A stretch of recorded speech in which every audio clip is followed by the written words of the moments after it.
Alaranke ajero ń fọ̀ o. Alaranke ajero ń fọ̀ o.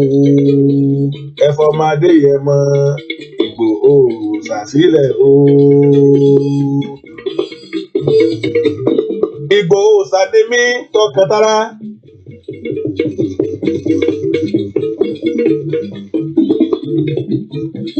Ọ̀rọ̀ mi dìlú Benin Republic.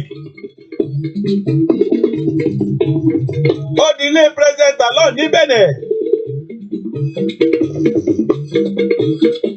Alaranke ajero ń fọ̀ wọ́n ní ká Ẹ̀fọ́mọdé yẹn máa ń lé Ìgbòho sà. Àkàndá Elédùmarè aláàánú mẹ̀kúnnù olóòótọ́ ìlú.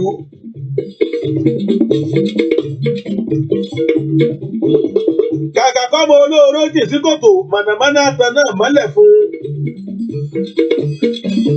Ó lé lóṣù mẹ́ta díẹ̀ tẹ́ ti mú bàbá wa Chief Sunday Igboho sàmọ́lẹ̀ nílùú Benin. Tá a bá dákẹ́ tá a bá sọ̀rọ̀ kì í ṣe pé àmọ́ ń tó yẹ ká ṣe. Ọmọ ọba tiwa kì í jagun bí ẹrú.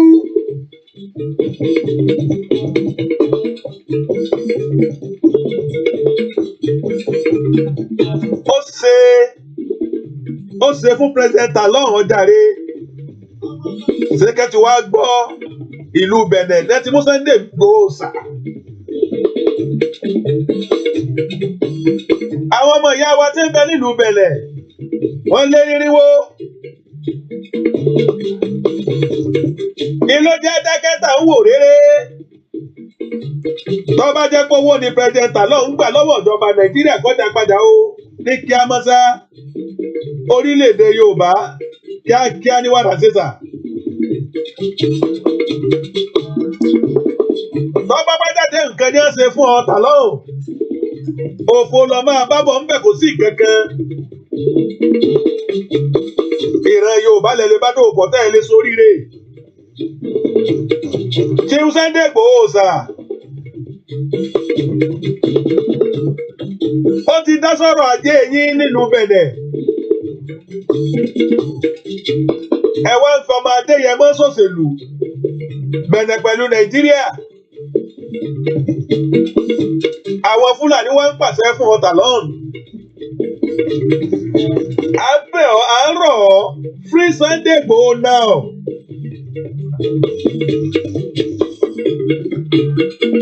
Àbámọ̀ tẹ́ ẹ rí yẹn kì í gbéwájú ẹ̀yìn ní dúró sí. Talon ohun tó o bá ṣe níyì náà ló ṣe tẹ́ o. Mẹ́sẹ̀gì mi rèé fún President Talon. Tá a bá mọ́kànlá tí ọ̀bájọ kọ̀ọ̀kan á dùúlẹ̀ ni. Ẹ̀ṣẹ̀ wo lọmọ Adéyẹmọ ṣẹ̀ náà ní Benin tẹ́ ẹ fi mú mọ́lẹ̀ bí oṣù mẹ́ta. Kò sí ìdájọ́ òdodo. Kò sẹ́ni kan tó dájú pé tó ṣe rèé. Ọmọ Adéyẹmọ ọ̀pààyàn kò gbé mọ́. Kọ̀gbáyé ọba kọ̀gbáyé àjòyè. Ẹ̀fọ́mọ Adéyẹmọ ṣòṣèlú tí ń tapo. Mélòó lè ra yín gan ní Benin tẹ́lẹ̀ fẹ́ gbé ṣúgà. Ẹ̀ńtà ń bẹ̀ yọ padà wá bẹ̀bẹ̀ tó bá yá. Ẹ sọ fún Talon kọ́ mọ̀ ẹ́ gbọ́. Ohun ẹ bá ṣe lónìí ìtẹ̀nilọ́la. Tẹ́ ẹ bá rò pé òní yá kíákíá. Yorùbá nation ó ti dúró. Ojú wo láfi wora wa ẹ̀yin Benin. gbogbo ẹ̀yin ọmọ ọkọ Yorùbá tí ń bẹ níbẹ̀ ni mo ń ké sí o ẹ bá sọ fún president along kó fi Sunday Igboho lẹ̀.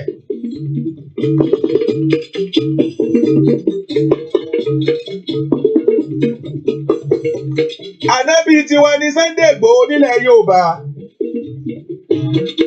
olóòótọ́ ilé ní tí n bá ti rántí èpè àólẹ̀ ẹ̀rú máa ń bà mí àyà mi ń já ẹ má jà ń ṣetán máa dé ẹmọ náà fi fèpè jọ̀ràn Yorùbá o ẹ tú Sunday Igboho sálẹ̀ alára ń ké àjèrò ń fọ̀ o alára ń ké àjèrò ń fọ̀ o ẹ̀fọ́ màdé yẹ mọ́ Ìgbòho sàsílẹ̀ o alára ń ké àjèrò ń fọ̀ o alára ń ké àjèrò ń fọ̀ o ẹ̀fọ́ màdé yẹ mọ́ Ìgbòho sàsílẹ̀ o.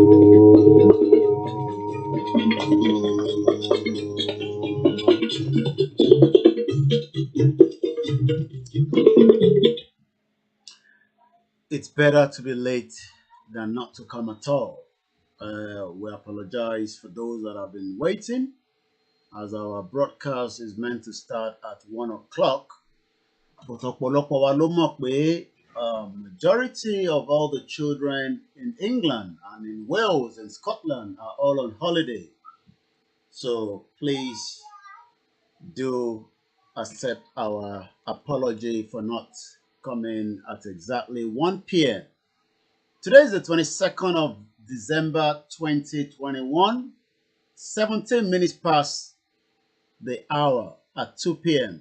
We will say 17 minutes past 1400 hours. So when I say 1400 hours, we're just using the 24 hours clock system, which is the GMT.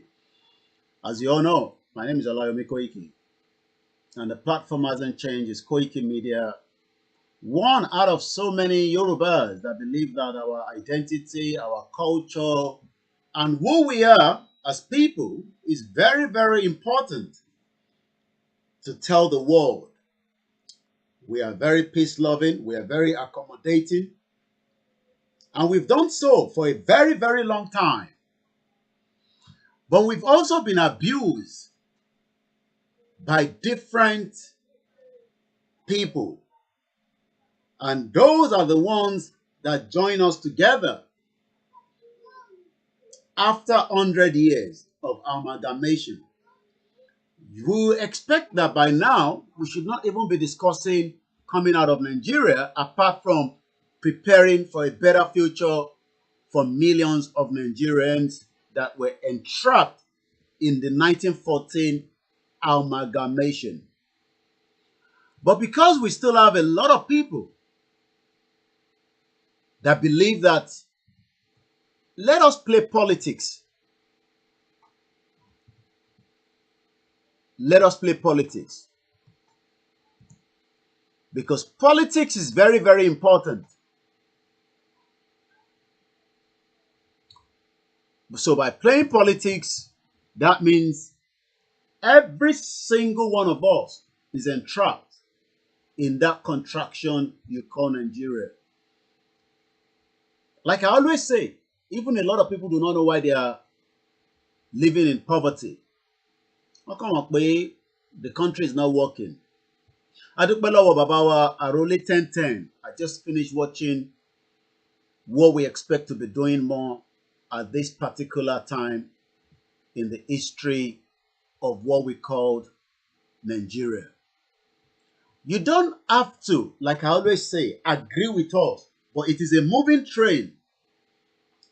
Mo kí gbogbo ẹ̀yin ìyá wa, ẹ̀yin bàbá wa, a kí gbogbo àwọn kábíyèsí, bẹ́ẹ̀ ni mo ń kí àwọn baálẹ̀, mo ń kí gbogbo àwọn politicians wa náà. They are preparing for 2023. Àwa náà then prepare for campaign for Yoruba exit out of Nigeria peacefully. I know people will say, "Ito sọ yẹ peacefully yẹn, ondọ́gbọ́n ni." But that's what we say, peacefully. Mo kí wa nílé. Aki gbogbo àwọn ọ̀jọ̀gbọ́n, we have a lot of professors. Ẹ má rò pé àwa tá à ń jáde là ń ṣiṣẹ́ o. Because I understand people say, "Ilẹ̀ gbójú jáde," but there are millions of Yoruba people that just want out.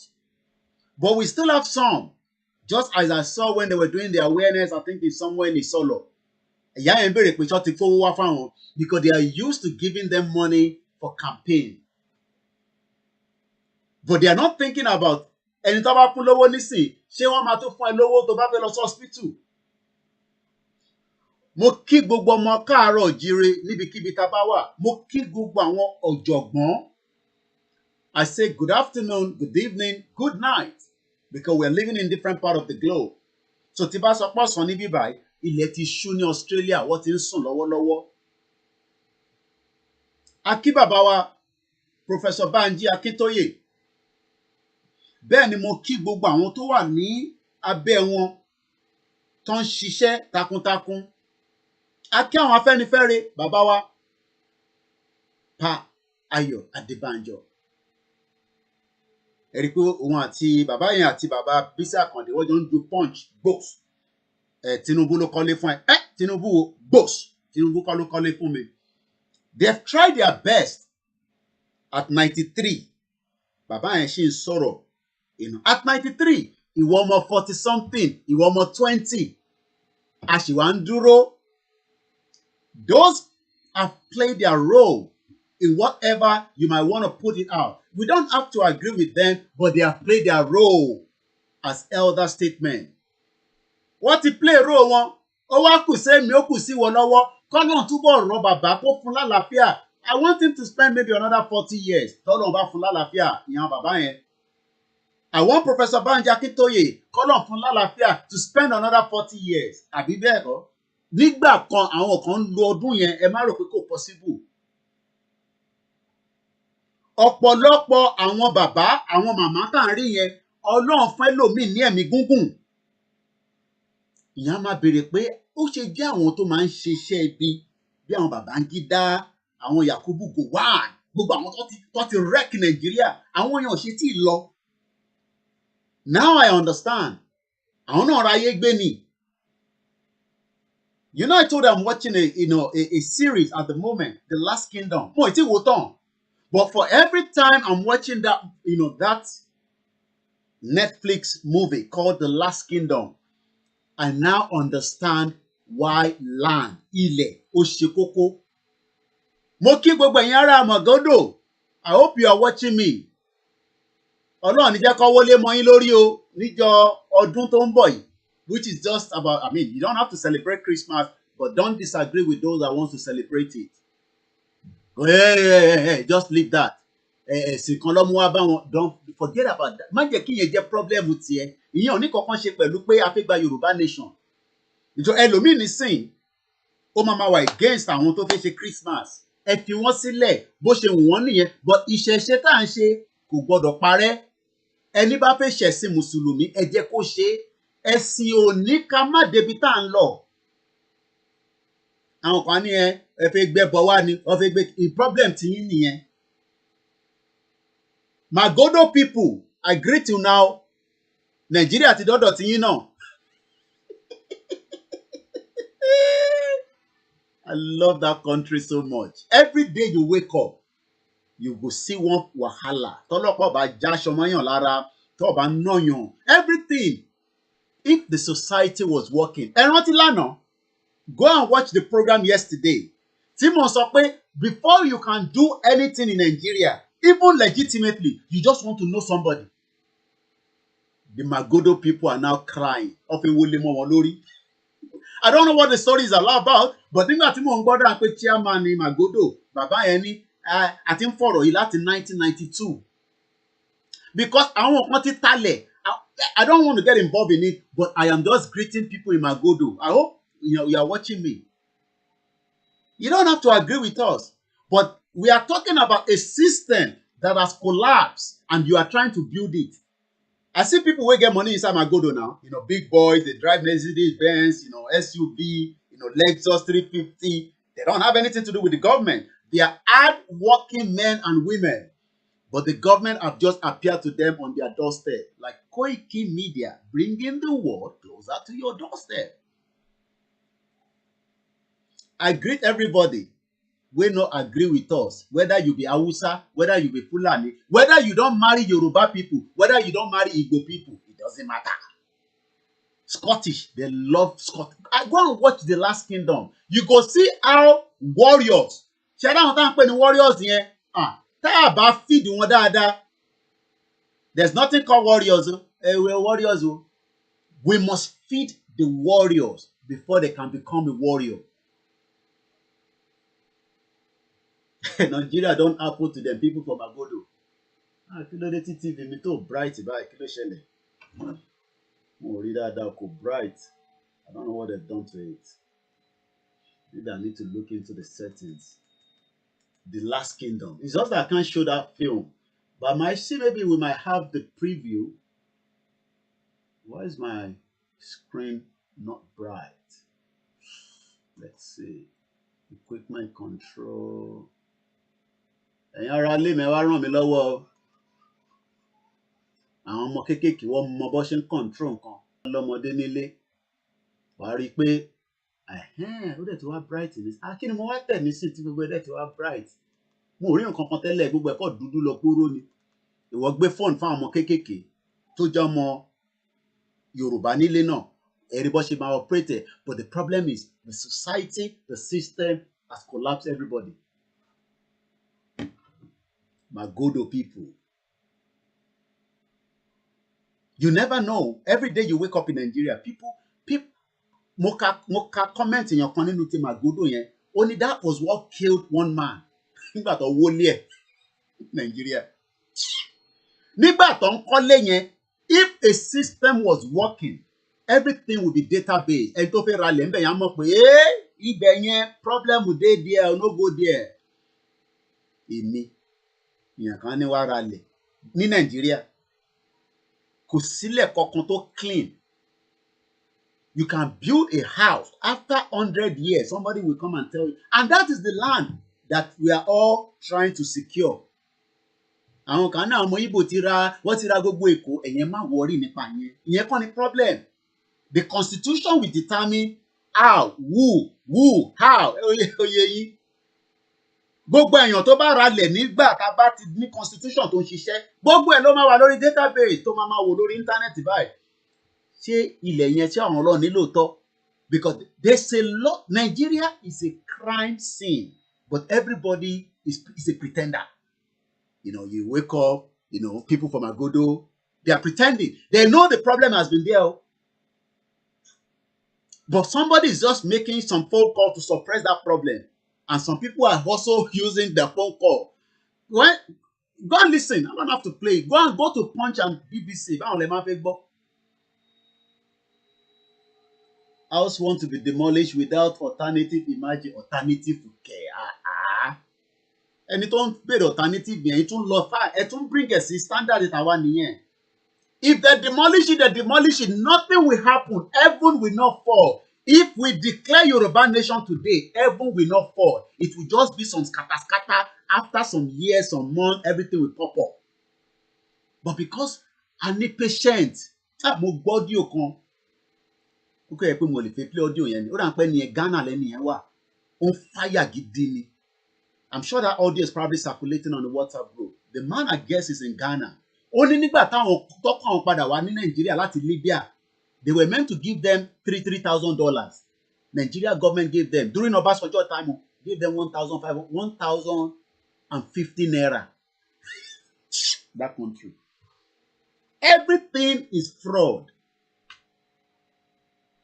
Screen is shit dark. I don't know what's going on. Sleep mode. So I pity those of you thinking that we are the problem. Big boys, hardworking people, have nothing to do with the government. They are paying their tax. They are doing the needful. But now the government has arrived at their doorstep. They want to demolish the whole place.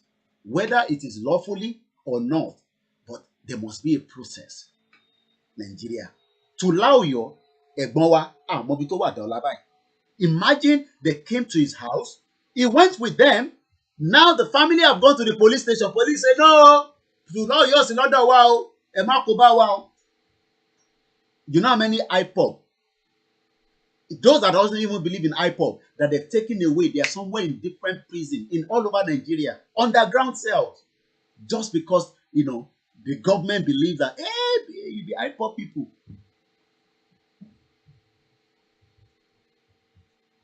I want a society where if I commit a crime, I need to be given the opportunity to go and defend myself until proven guilty. But in Nigeria, everybody is guilty. Even big boys. They drive your car. They listen to Olamide gang, gang, gang, with your girlfriend. They go club. Gang, gang, gang, gang, gang. Hey, park. Park your car there. They could just disrespect the young man. You know why? Because they found Bitcoin app on his phone. Mad country. When the world is moving forward, they are dragging you back. And these are the same youth running after them. But our reject because they don't believe in what we are doing and all. No. But we are here to laugh at you all. And they see people with the best from Agodo this morning. They go the best, they go the po, they go the dem. Baba Frayo. She was Laisha. Baba Frayo. I don't know. I haven't heard from him for a while. Then go the post, then go the dengen, then go the post, then go again. We'll be over YouTube. About the only and if I mean now, come out for any problem.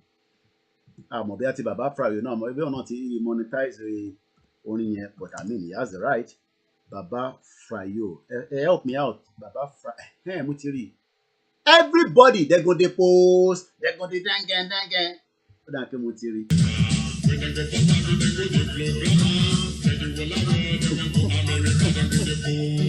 Then go the dengen. Then go the dengen. Then go the dengen. Then go the dengen. Hey! Kúkẹrẹ. Àwọn ilé yóò jẹ́wọ́. Nígbà tó àwọn ilé ń kọrin, àwọn ilé yóò jẹ́wọ́. Àwọn tó ń jẹ́wọ́ nísìnyí Davido, Olamide, Temi, àti DJ Copy. Àwọn ilé yóò tẹ̀ jẹ́wọ́. Bashiru Moriembe, Nigeria will eventually kill you if you don't join hands with others to kill Nigeria. You have said it all. Because they go they post. Kúrúkẹrẹ. Everybody love Nigeria, but Nigeria they kill them. Do you know that a whole bus, every passenger was taken away like a wind? We don't even know where they are. They ought to negotiate by. Wọ́n ní àwọn ìmáàmù tó jí lọ ní bí Níjẹ̀bú Òde àbí l'Ógùn State. Wọ́n náà ti recover àwọn padà. Everybody, the pretender. Ẹ farawé àwọn tó ń gbé. Ẹ farawé e-money. E-money tó yẹ pé tó bá ń lọ báyìí nísìn. Security tó máa gbé dání. Ìyẹn rò pé president ló ń bọ̀. Àwọn ẹ lọ ń farawé àwọn yẹn. E-money tó yẹ pé tó bá lọ báyìí nísìn ọlọ́pàá ní dádúró. Because òun gan kó nǹkan tó ń pè ní ẹrù dání. Ẹrù ló ń gbọ́gbọ́ bí dání. But the rest of you, they go they post. Yeah. They go they dengue. Hey, a ti wà ní festival mood. Má sọ pé tí wọ́n bá celebrate Christmas, àwọn tó ń celebrate jẹ́ kọ́ kò bá jẹ́ kinní kan náà ìwọ fi sílẹ̀. Ìta focus lẹ́yìn ní káwa dì mú ibi táwa ń lọ yẹn because Christmas ò ní kankan ṣe pẹ̀lú pàfẹ́ gba Yorùbá nation. New Year ò ní kankan ṣe pẹ̀lú pàfẹ́ gba Yorùbá nation. Àwọn tó ń lọ sí Saudi, àwọn tó ń lọ Jerusalem, àwọn tó ń ṣẹbọ. Yorùbá nation is to fight for the humanity of the people. Humanity, a system that suppresses people, and human is on borrowed times days and ticking time bomb. You think those people where they go their house now? Èmi fẹ́ kọ́ wó lé yẹn ni. Ẹ má ní pé why? Èmi fẹ́ kọ́ wó ni. Because tó bá wo, those that have the pain will pop up like KOIKIMEDIA. You go to see people where they do video para for Lagos State Governor. Sanwó-Olú ò ní kúure, ò ní ṣoríire. Ìyẹn lèmi fẹ́. Èmi fẹ́ kọ́ wó gbogbo ẹ̀. You know how many people have died because a lot of them refuse to say something. At the influencer, at the renter. Everybody they lie for each other in that messed up country. A country where your wife wants to give birth. If you don't have money, forget it. Wọ́n máa gbàgbé ẹ̀ sí wọ́ọ̀dù níbi tó máa kú sí nìyẹn. Ṣé ìlú nìyẹn? Dead bodies all over the country. People are walking corpse. Àwọn tó ti kú wọ́n kàn rìn lọ ni. Ẹlòmíì tó bá wọ suit báyìí tó bá súnmọ́ ẹ tó bá gbọ́ òyìnbó tó ń sọ lẹ́nu. Àlàyé bá wọn kọ̀ọ̀kan náà. Wàá kọ̀ máa wonder pé what the messed up country. And this is who we are. This is the true people who we are. Àwa gangan lélẹ̀. Ìran ọmọ aládé. Àwa rèé. But ìjà aládé yẹn lò. For where níbo. Ìran ọmọ Yorùbá ọlọ́pọlọ kíkó. Ọ̀mọ̀wé ń bẹ. Àgbẹ̀ ń bẹ. Iṣẹ́ ọnà ń bẹ. Kákó ni mọ́ra. Òun ló kó bá wa. Kákó nílé. Káyé ní sí. Òun ló kó bá wa. Kásọ̀rọ̀ tútù tó yọbi lápò. Òun ló kó bá wa sẹ́ẹ̀. Òwe ìbáwí. Òun ló kó bá wa. Òwe ìkìlọ̀. Òwe ìwúrí. Òun ló kó bá wa sẹ́ẹ̀. Òun ló kó bá wa. Òwe là fi wá. Àkàlò èdè ńkọ́. Ibi gíga.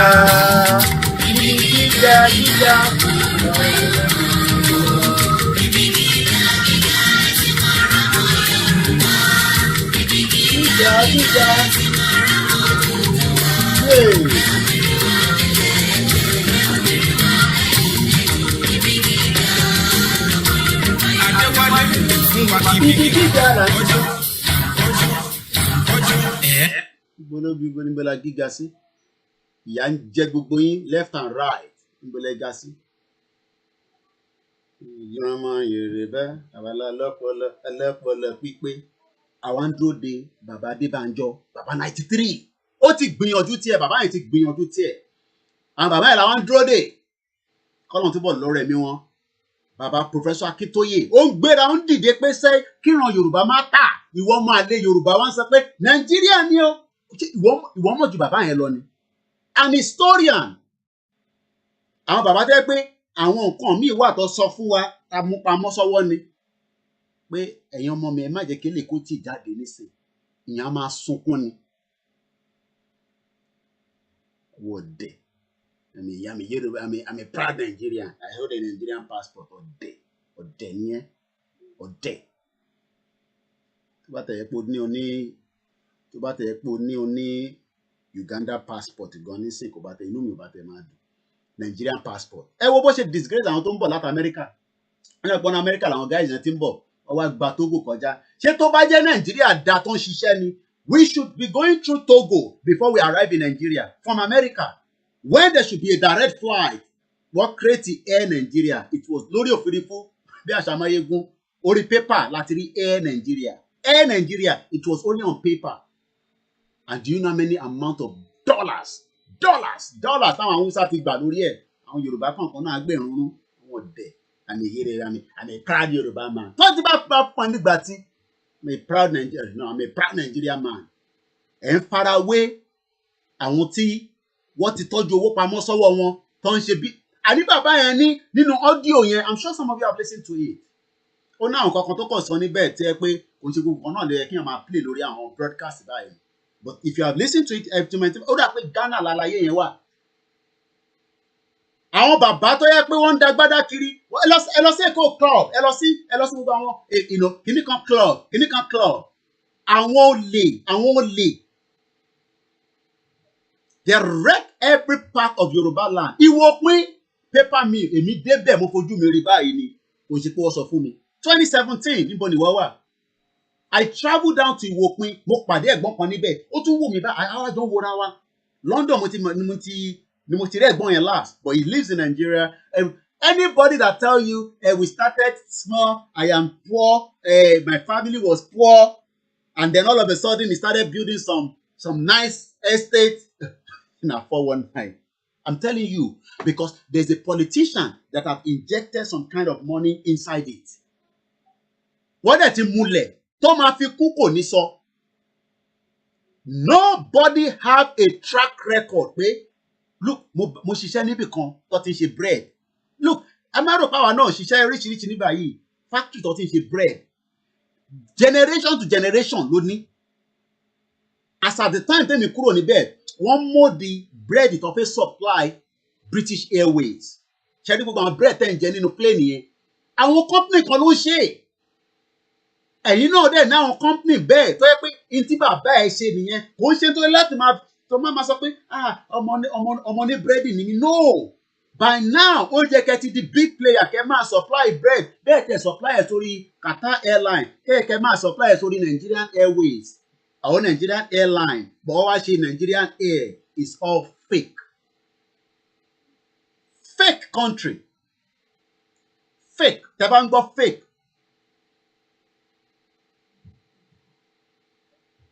Yeah, Obasanjo is very proud of Nigeria. They have destroyed Nigeria. His Nigerianness will destroy him. Láṣẹ Èdùmàrè, Pastor Momo, Ìkẹyìnwá. Mo kí gbogbo ẹ̀yin JP. Èmi máa kí àwọn orí adé. Akínyìn o. Akí gbogbo àwọn professor. Mo kí Comrade Victor Taiwo. Mo kí ìlànà UK. Mo kí ìlànà America. Mo kí YOV. Mo kí YOM. Mo kí gbogbo yín là ń kí gbogbo wa gbìyànjú awareness yẹn kò gbọdọ̀ dúró. That's the topic for today. Our awareness to leave Nigeria must not be put on hold. Ó láti máa increase sí ni because that country has damaged so many lives. Wọ́n lọ ṣe awareness ní sọ̀lọ̀ ìyá yẹn tún béèrè pé ṣe kówó wá ní ṣe fún wa ṣe bí fún wa lówó àwọn ìyá àsọ̀nà àwọn ìyá wèrè owó tó ti ń gbà látijọ́ ìlọ́wọ́ politician kí ló fi ṣe òkè ó fi kọ́lé wá ṣé iná wọnú bẹ̀. I laugh when people say, oh, I have built my house on generator. Mad country. Mo kí ń bẹ̀ Musbau. Ẹ ní láti agree pẹ̀lú Koiki. You don't have to agree. Èmi ò gbé nígbé ìyà.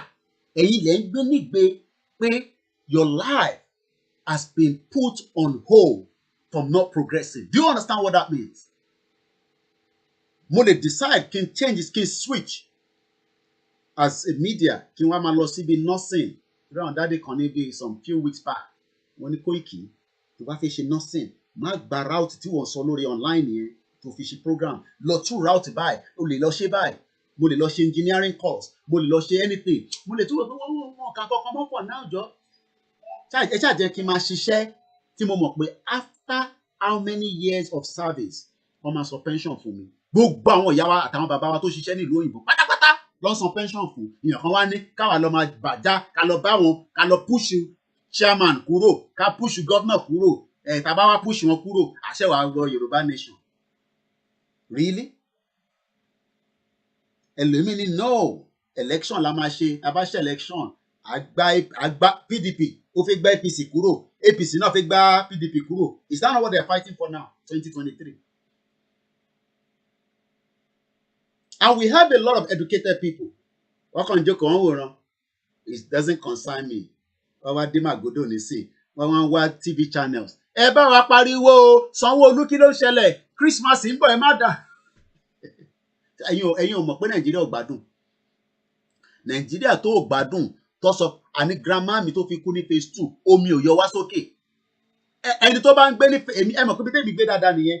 Phase 1 to phase 4 ẹ jáde nísìnyí kẹ́ sọ fún mi pé omi o government water ó ń lọ sínú ilé yín o ó wá yàgbẹ́ tán ó wá flush tó ń ṣe pé korobá ló fi ń da omi sínú toilet ìgbẹ́ tó máa ta sí ẹ lójú. Ìlú òṣì. In 21st century àwọn tàtẹ ní Lagos lásán yẹn ṣe rí gbogbo àwọn abúlé àwọn yẹn kàn yàgbẹ́ sínú abúlé wọ́n kàn yàgbẹ́ sínú bush. Ẹ rántí story kan I'm sure some of you remember tọ́ ní bàbá yẹn ó lọ ṣe gá ọwọ́ yìnbọn fún ọ̀nà rò pé ó lè ní ó bẹ̀rẹ̀ òun kàn ṣe gá lọ́wọ́ bí 5:30 wọ́n wá yìnbọn fún and he could have survived it. I'm sure people remember. I'm sure àwọn tó bá rántí máa comment nísìn. Wọ́n yìnbọn fún gbòs and he could have survived it if there was a quick intervention of Koiki wọ́n like wàhálà mo fẹ́ sọ pé emergency kíyàn pé emergency ó kú té ni. In 21st century, all over our bushes, people are just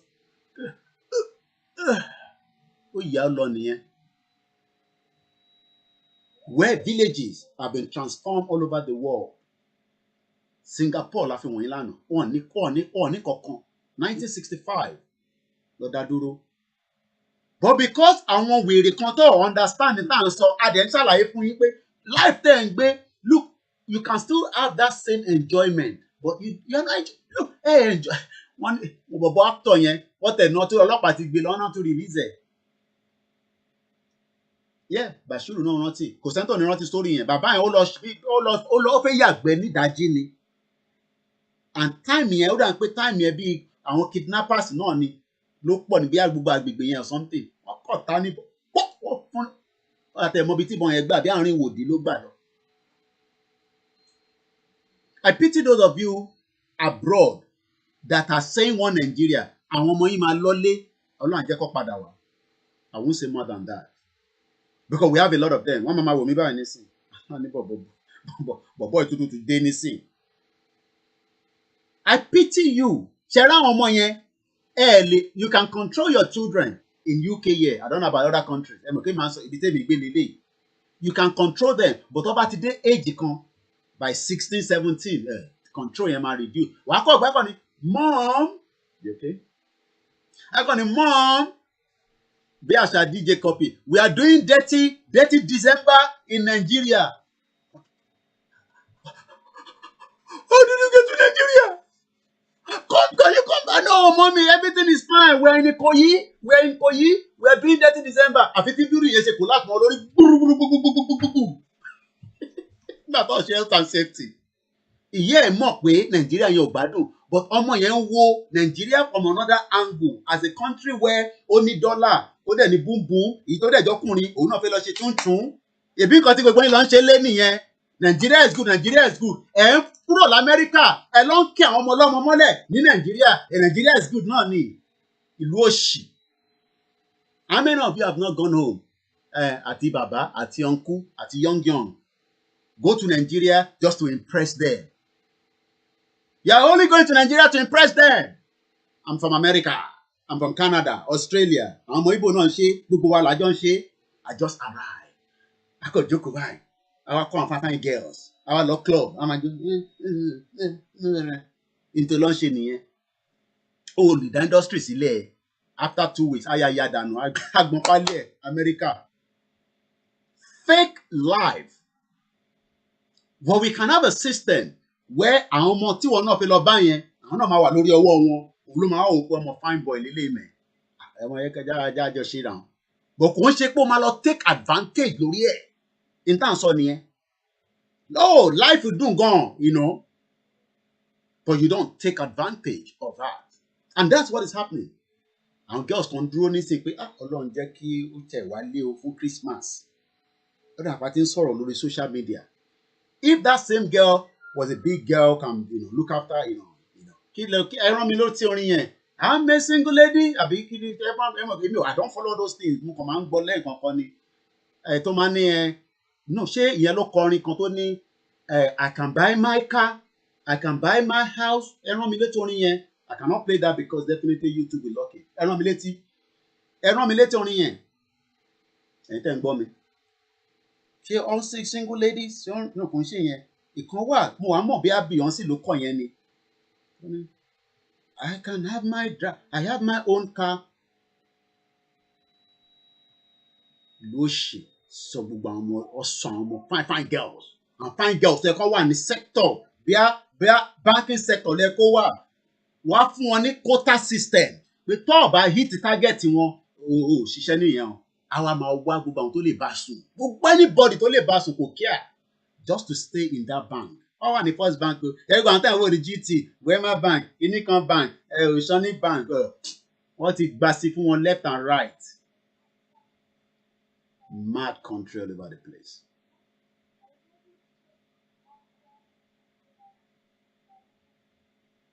How can a young girl give birth? UK ló bímọ jù láyé yìí in the whole of Europe kó tó kúrò ní Europe UK.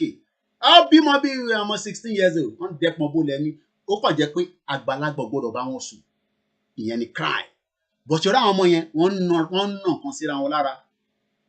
Àwọn tó jẹ́ parent mọ̀ tí mọ̀ ibi tí mò ń lọ yìí but ní Nàìjíríà àgbàlagbà ló ń abuse ọmọdé akọ̀kí mọ́lẹ̀ sábẹ́ staircase àfọ̀ṣe fún ìwọ náà ti fi lọ́lé nísìn. That's all you want to go and do, show off. I'm an American, I'm from Japan, I'm from Australia.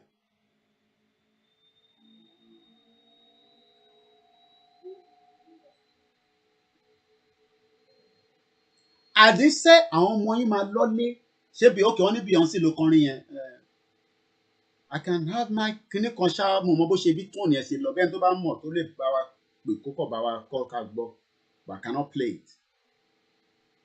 I want all the young Yoruba girls to have fun, but I want them to have their own life without anybody controlling that life on their behalf. The same thing goes to our men.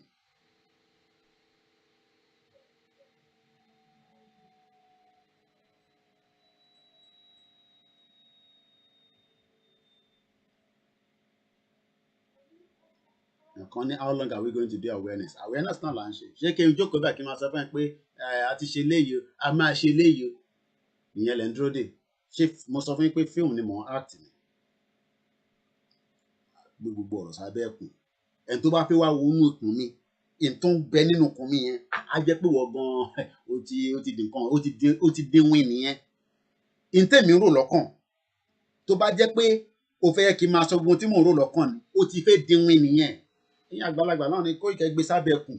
Awareness là ń ṣe. Lágbára láti bá gọ́ọ̀mẹ̀ntì jà. And everybody is lying. So what we can only say is, we must not give up. There was an audio that was sent to me about 1914 amalgamation. BBC archive. Let me pull it and let's see if we can listen to it. Aki gbogbo ẹgbẹ́ kọ̀ọ̀kan for the great job we're all doing. And none of us must be tired. It doesn't matter what they say, how they say, we must not be tired because that is the only option. Cherry option 2023 kò lè fix in Nigeria. It will just be another mirage. Amashina, Amachomi, Amachidis. Let's listen to this. Hello, and thank you for downloading Witness from the BBC World Service.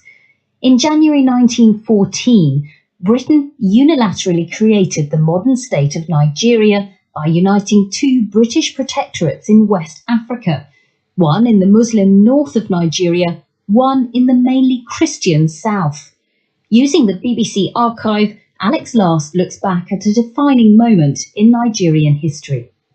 Many people like myself who belong to an earlier generation of Nigerians cannot help feeling somewhat overwhelmed by the prodigious changes which our country has undergone in just a little over half a century. The voice of Ernest Ikoli, the late Nigerian nationalist and journalist who was born in 1893. We should not forget that the Nigeria we see on the map today as one country was not always so. It was not a country, but a mere geographical expression. When Ernest Ikoli was a child, Nigeria was being shaped by British imperial ambition. It had already led to the creation of a colony at Lagos and a British protectorate declared over much of what is now southern Nigeria. Then in 1900, a veteran of Britain's colonial wars, Sir Frederick Lugard, was sent to Nigeria to extend British control northwards to the Muslim Emirates which made up the vast Sokoto Caliphate, one of the largest pre-colonial African empires. In 1943, just a few years before his death, Lord Lugard himself was recorded in a rare interview with the BBC. Mr. Joseph Chamberlain, when Colonial Secretary, decided that the British government should cancel the Niger Company's charter and assume direct control. I was appointed to this task as Governor of Northern Nigeria on January the 1st, 1900. The basic issue was that Britain did not want France to get hold of this territory. It wanted to make sure it had it for itself. John Smith is a former Nigerian colonial officer and writer. Lugard, who was a soldier essentially and a child of empire, was born in India after all, he was given the mission to actually try and subdue the north and make them subject to Britain as a protectorate. I found that the greater part of the country was under Muslim rulers, who annually raided the pagan tribes for slaves, with armies of horsemen, said to number several thousand. I sent a letter to Sultan Sokoto, courteously worded, but insisting that this slave trade raiding must cease. He replied curtly that between us there was only war. I had at my disposal a small native force, which I had been instructed to raise, in order to check French aggression. For at that time our relations with the French were very strained. The Muslims were defeated, and the raiding was stopped. A protectorate was declared over what is now northern Nigeria, but even under British colonial rule, North and South remained separate entities. With little infrastructure or transport, the two were worlds apart, as Ernest Ikoli remembered. There were no railways, no roads, no motorcars, and of course no aeroplanes. To go from Lagos to Kano was like going to the end of the world. Perhaps many of you have heard of the story of the prosperous Lagos merchant who, in 1903, imported a motorcar, but had to ship it back to England because there were no roads on which to run it. The well-to-do rode on bicycles, and the grandees went about in go-karts or rickshaws. In other parts of the country, people traveled about on foot along bush paths or in dugout canoes where there were rivers. British officials and other people of rank rode on hammocks. A district commissioner, making a tour of his district on his hammock, followed by a long line of men carrying boxes of food and household articles, including a tent perhaps, were a familiar sight on the countryside. In the northern region, horses were used instead of hammocks or other devices. In the Northern Protectorate, there was also a huge difference in administration. When Lugard had defeated the Northern Emirates, he had a problem. He had very few men to impose British control, and Britain was not going to supply more. By this stage, London wanted empire on the cheap.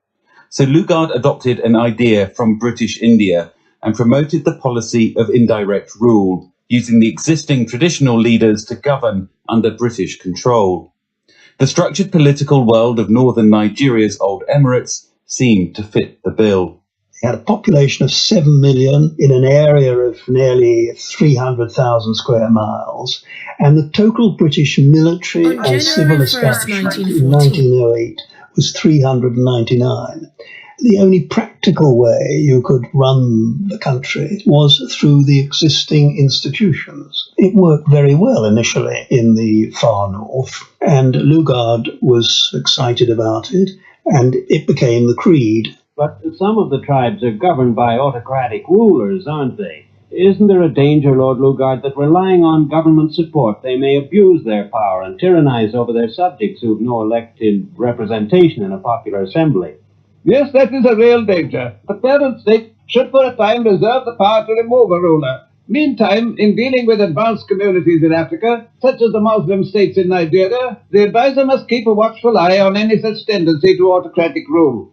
He can do this through the district officers, who are in close touch with the villages. I, as a young district officer going around, for example, I was always accompanied by a representative of the emir, a nice old gentleman, usually old enough to be my grandfather, who I was meant to do everything through. I spoke to the district head or the village head or the village meeting through him rather than directly. That was the theory. In practice, of course, it wasn't quite like that. How was it? Well, he was often an old gentleman who would frequently fall asleep. But while promoting indirect rule in the north, the British government in London had, almost from the outset, considered uniting the northern and southern protectorates into one state. The process of unification was completed by Sir Frederick Lugard on January 1st, 1914. The country, for the first time, became United Nigeria.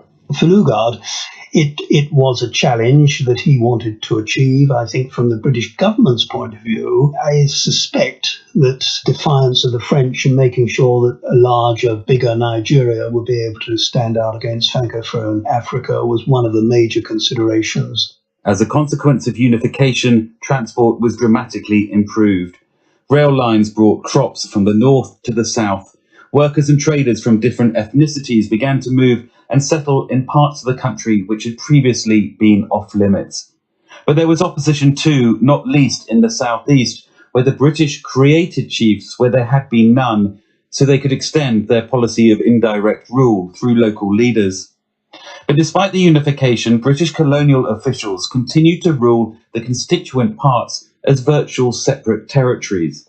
They barely even spoke to each other, as one colonial officer's wife recalled when she described her voyage on the ship out to Nigeria. Officials going to northern Nigeria and those going to southern Nigeria looked upon each other with equal contempt, I think. We never spoke to each other. We always took it for granted that all southern officials were rather fat, rather flabby, that they started drinking at 6 o'clock, while we never started before 6:30.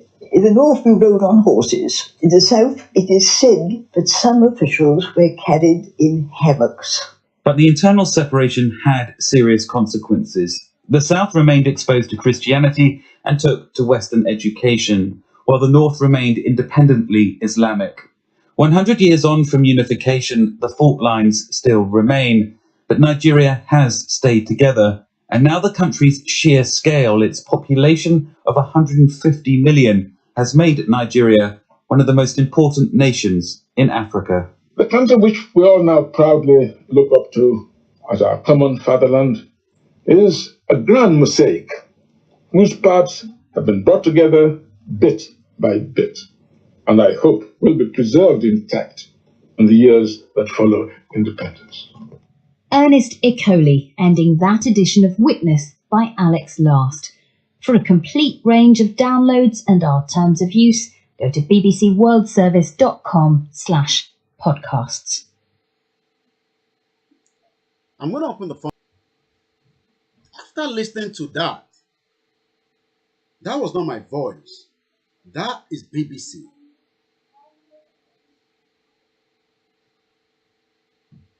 I want to get the view of our listeners.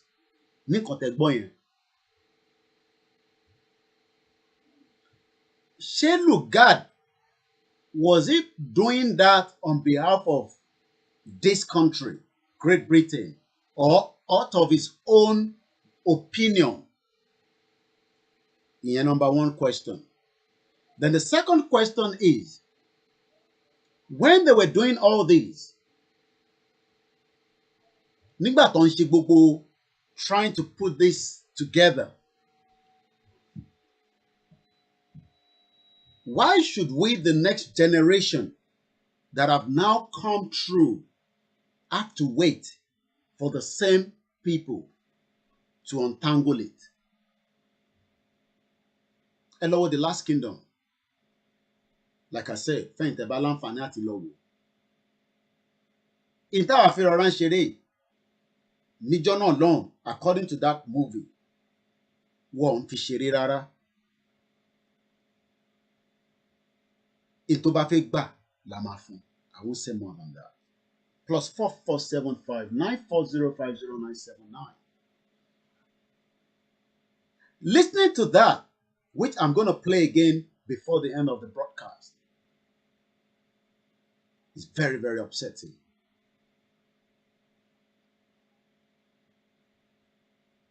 According to Babawa Stephen Emmanuel, note that line: the British unilaterally created Nigeria for administrative purposes.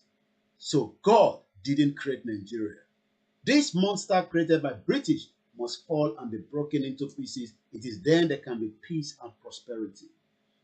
According to Ibukunle Ogunfeyiti, Yoruba leads the West and globally in the new knowledge economy by Yoruba Omoluabi.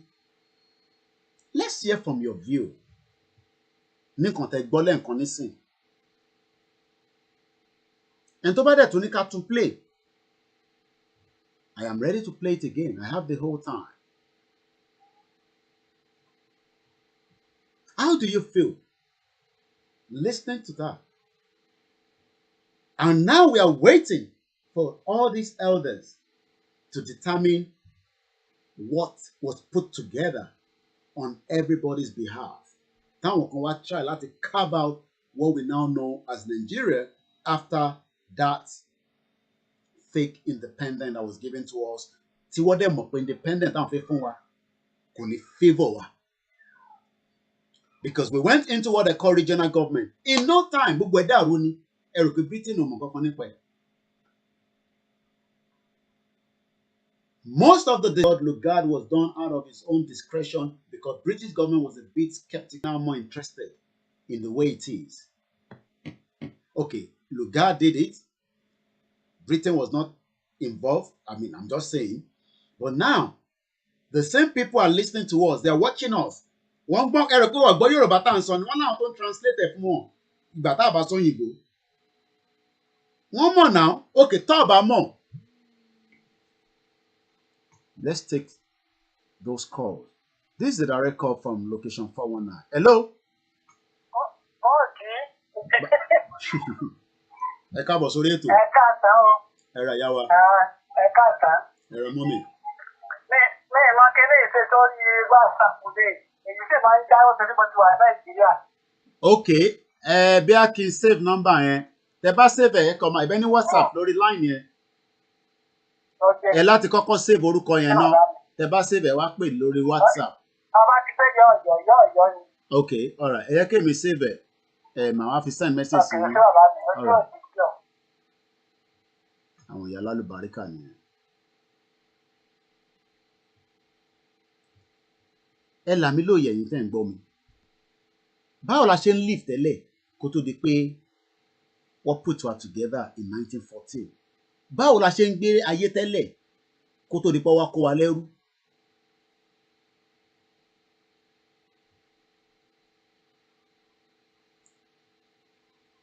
Ṣé a sì fẹ́ máa gbé ìgbé ayé yẹn náà ni àbá fẹ́ move forward? Mo kí gbogbo ẹ̀yin tí ẹ wà lórí ètò.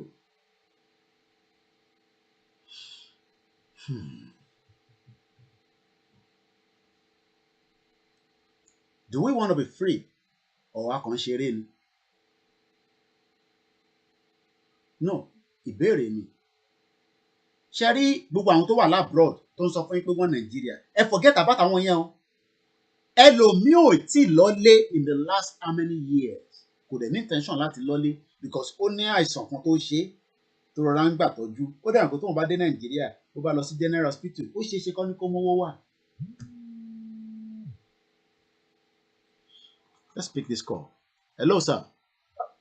Hello, afraid. Ẹ là wá lóye níbi tí ẹ bá fẹ́ bá wa là lóye. Òun náà dá ṣe ṣí ojú òpó torí pé èmi ò mọ̀ tán bí ó ṣe é ṣe bóyá ẹ̀ lè ràn wá lọ́wọ́. Ẹ jẹ́ n dákẹ́. Ibi tẹ bá ti fẹ́ mu ni ká gbọ́. À ń gbọ́ yín, sà. Nǹkan tí mo rí bẹ̀ ni pé Nàìjíríà kì í ṣe kọ́ńtì ìkọ̀ṣù tí àwọn British kó jọ. Bọ̀dé bá dẹ̀ wá wò, most of the country tí British kó jọ wọ́n ti pínra wọn. So, ibi tí problem yẹn wà ni pé a ṣì ní problem up to now. Àwọn bàbá wa bẹ́ẹ̀ kọ́ ti dúró ìdúró pé no. Agbọ́lọ̀ ò dá dúró gẹ́gẹ́ bí Yorùbá, gẹ́gẹ́ bí nation. Ẹ mọ̀, bàbá ní kò tí ì tó, kò tí ì yà, ìdómínísì, ìgbà kan àwọn kan, títí tí la fi wà nínú èdè mi. A ní nǹkan tó dẹ̀ ṣe ń gbà ẹ náà, ta fi wà nínú ẹ̀, a sì tún wà nínú ẹ̀ up to now. Wọ́n ṣe sọ wa pé ká tún tò ní. Wọ́n dẹ̀ rántí pé àtúntò tó ń tútù. Ṣé ẹ má bínú alàgbà wa? Ẹ má bínú sà. Ṣé lára àwọn bàbá wa tá à ń sọ yẹn náà kọ́nà foríjì bàbá wa tí ó ṣe ṣaláìsí Ṣọ̀ún àbí kí ló pè wọ́n 95 years old. Ẹ ò pé lára àwọn bàbá yẹn náà máa gbọ́ tàn náà àbí wọ́n máa náwọn gbọ́ ìtàn ni. But àwọn ti lọ nísìnyí wàhálà ṣì wà lọ́rùn àwa báyìí o. Ṣé àwọn bàbá tó kù yẹn náà kọ́nà kó fún wọn lẹ́mìí gúngùn? Ṣé táwọn bàbá yẹn náà bá lọ tán náà ṣáà sì máa wà ní wàhálà yìí ni? Lọ́sọ̀ tèmi o, bàbá ẹ̀ lè mi blame, àwọn gbogbo mo blame. Because ó yẹ káwọn ti rí fíṣọ̀ bó ti yẹ kó ti rí ọjọ́ ọjọ́ wájú àwọn ọmọ wọn. Ètò rẹ̀ ní ilẹ̀ Yorùbá ṣe rí bó ṣe rí èsì. Omi máa ń bọ́ lójú mi tí bá wo history bóla wà ní 50s bóla wà ní ìsìn.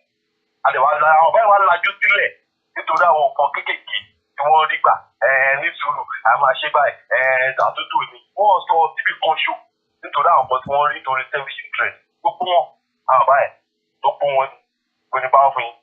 Àwọn ni wọ́n lajú sílẹ̀ tí a fi wà ní títà wáyé. And up till now gan wọ́n sì ṣe the same thing.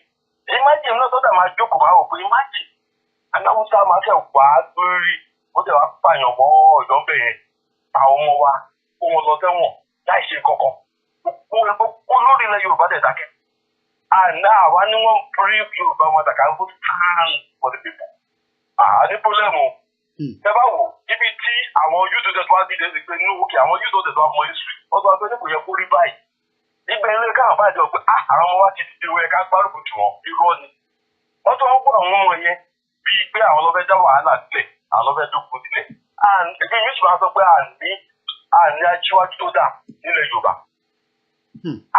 Báwo ni ayé máa wá pààyàn nílẹ̀ Yorùbá? Wọ́n sọ bọ́yẹ̀ Fabiola, wọ́n pàyàwó ẹ̀, wọ́n pa everybody, kò sí ẹni tó dìde.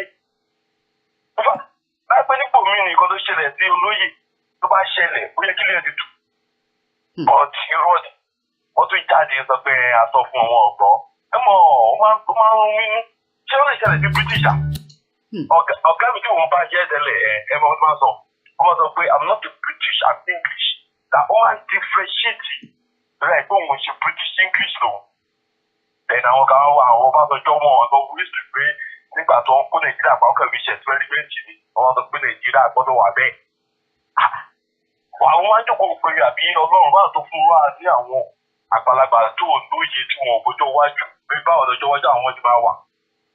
Àtúwádìí dé ìsìn wá wọ àwọn ọmọ tó dìde bí èèyàn burúkú. Tí bá wọ Yorùbá kà fún àwọn mí akẹ́kọ̀ọ́ bíbẹ́ ni bíi terrorist àwọn Yorùbá ẹgbẹ́ wa nínú bọ́ nínú train. Akẹ́kọ̀ọ́ pé báwo yẹn wọn dà wọ́n wà. A whole group of over 60 million population. Kí ni population UK? Kí ni population England? Àwọn lè dá dúró, àwọn èèyàn sọ̀rọ̀. Wọ́n wá pa wá nílé wa, nobody even care. Wọ́n bá wọn akẹ́lẹ́ sọ, wọ́n tẹ́wọ̀n wọ́n ṣe wọ́n ní nǹkan tó wá jẹ́. Nobody, no leader Yorùbá land stand for any Yorùbá person. A ní ṣẹ́gun láti ṣe òfin nípa ọkùnrin. A ní ṣẹ́gun láti ṣe. Nǹkan tó dẹ̀ ń kóyà jẹ wá up to now. Lẹ́tà bá dẹ̀ tí tó bá dẹ̀ lọ bẹ́ẹ̀ ìyá ẹ̀ dẹ̀ máa jẹ wá lọ ni. Àwọn kan tó dé di pé ẹni tó kó wa tó kó ẹrú tí wọ́n pa àwọn èèyàn wa àwọn kan sá lọ sí Bẹ̀nẹ̀, àwọn kan sá lọ sí àwọn pa àwọn èèyàn gọ̀gọ̀, wọ́n ṣe oríṣiríṣi. The same thing wá wá pé òun ni ká fòdì fún. Pàdé orí wo òkú kẹ, ẹni tó kó wa sí wàhálà táwa yìí. Wọ́n ti bọ́dà wa, wọ́n pẹ̀ economy. Ẹ mọ ìdá náà ti rí fáwọn tó wà lé. Ẹ̀kọ́ kò sí kankan. The same person wá dé pé òun ò lè ṣe. Ṣé bẹ́ẹ̀ làwọn ìgbàjọ arìn dì sí? Ẹjọ́ táwọn èèyàn wa ká gbogbo ẹ̀ káṣẹ ìgbàgbé ti British ọwọ́ wa ìjà yìí ọwọ́ wa ló wà.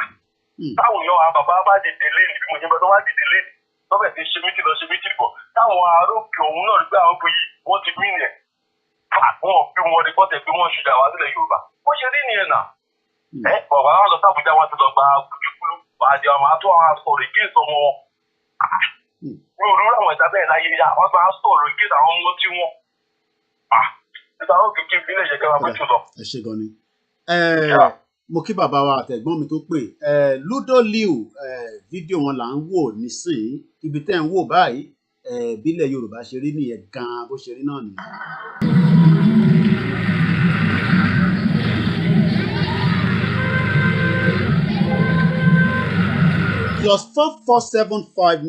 +447594050979. Bẹ́ẹ̀ náà bá fẹ́ dá sí ẹja gbọ́ látọ̀dọ̀ yín. Ó dà ń pa tún ní ẹni tó wà lórí ìlà kọ́lọ̀ ń jẹ́ kó wọlé èmi àti fóònù mi yìí ìgẹ́tà sí bí ni I think I might have to mo ní mo fẹ́ switch around padà sí iPhone tí mò ń lò yẹn bí àyàn sì lè máa gbé kọ́ọ̀lù yẹn because I don't even understand what is going on with my lẹ́ẹ̀kan sí ẹ̀yin náà wọ environment.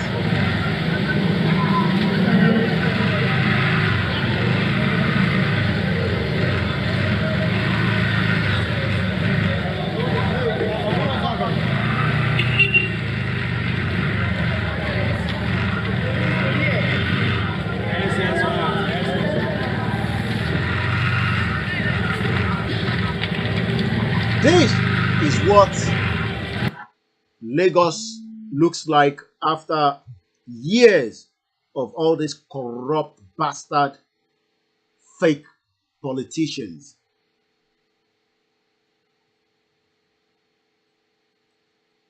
Ìkà tó ṣe fúnlẹ̀ Yorùbá lélẹ̀. Ó ní fídíò kan tí mo fẹ́ tún mú jáde while I might switch around the phone. Ẹ jẹ́ ká gbọ́ ilé. Introduce Professor Banchi Akintoye. I'm going to unmute him just to make sure that he is actually here. What is so special about the Yoruba World Congress that we're welcoming you ẹ jẹ́ a gbọ́ látọ̀dọ̀ alàgbà wa náà tí wọ́n ń pè wá láti ìlú Glasgow. Hello. Ọ̀gá mi ẹkúṣẹ́ ìlú Olúwa máa ràn yín lọ́wọ́. Ẹ káàbọ̀ sórí ètò. Ẹ ò gbádùn ètò yín dáadáa. Èmi gan ti fetí sí kíní tẹ́ play yẹn. So line tó really struck mi ni pé ó ní àwọn British unilaterally, in other words pé wọ́n consult anybody. So there was no consultation. So there was no any kind of contact about compare and checking it after share my like here. So when you time of power share yẹn tẹ́nìkan wá sọ pé Ọlọ́run ló gbé Nàìjíríà kalẹ̀ ẹ̀rí bẹ́ẹ̀ ni orí ẹ̀ ti gbálẹ̀. So àwọn ọmọ ìdí tí wọ́n fi ṣe ẹ mọ̀ nígbà tó wá conclude ẹ bá wo conclusion kìíní ẹ wá sọ pé about 150 or 200 million, they are one of the kingdom. Àṣé population náà fi ń ṣorí ní ìlú. Kí ni population Israel? Israel tó àwọn tó bá ń follow Israel lórí mo follow history wọn dáadáa. Wọ́n conquer the whole Arab world in 7 days. Wọ́n máa ń pè ní the 7 days war. Kò sí nǹkan tí wọ́n nílẹ̀ wọ́n ní aṣálẹ̀ ní Israel. But they are the best in agriculture. They are the best in almost everything.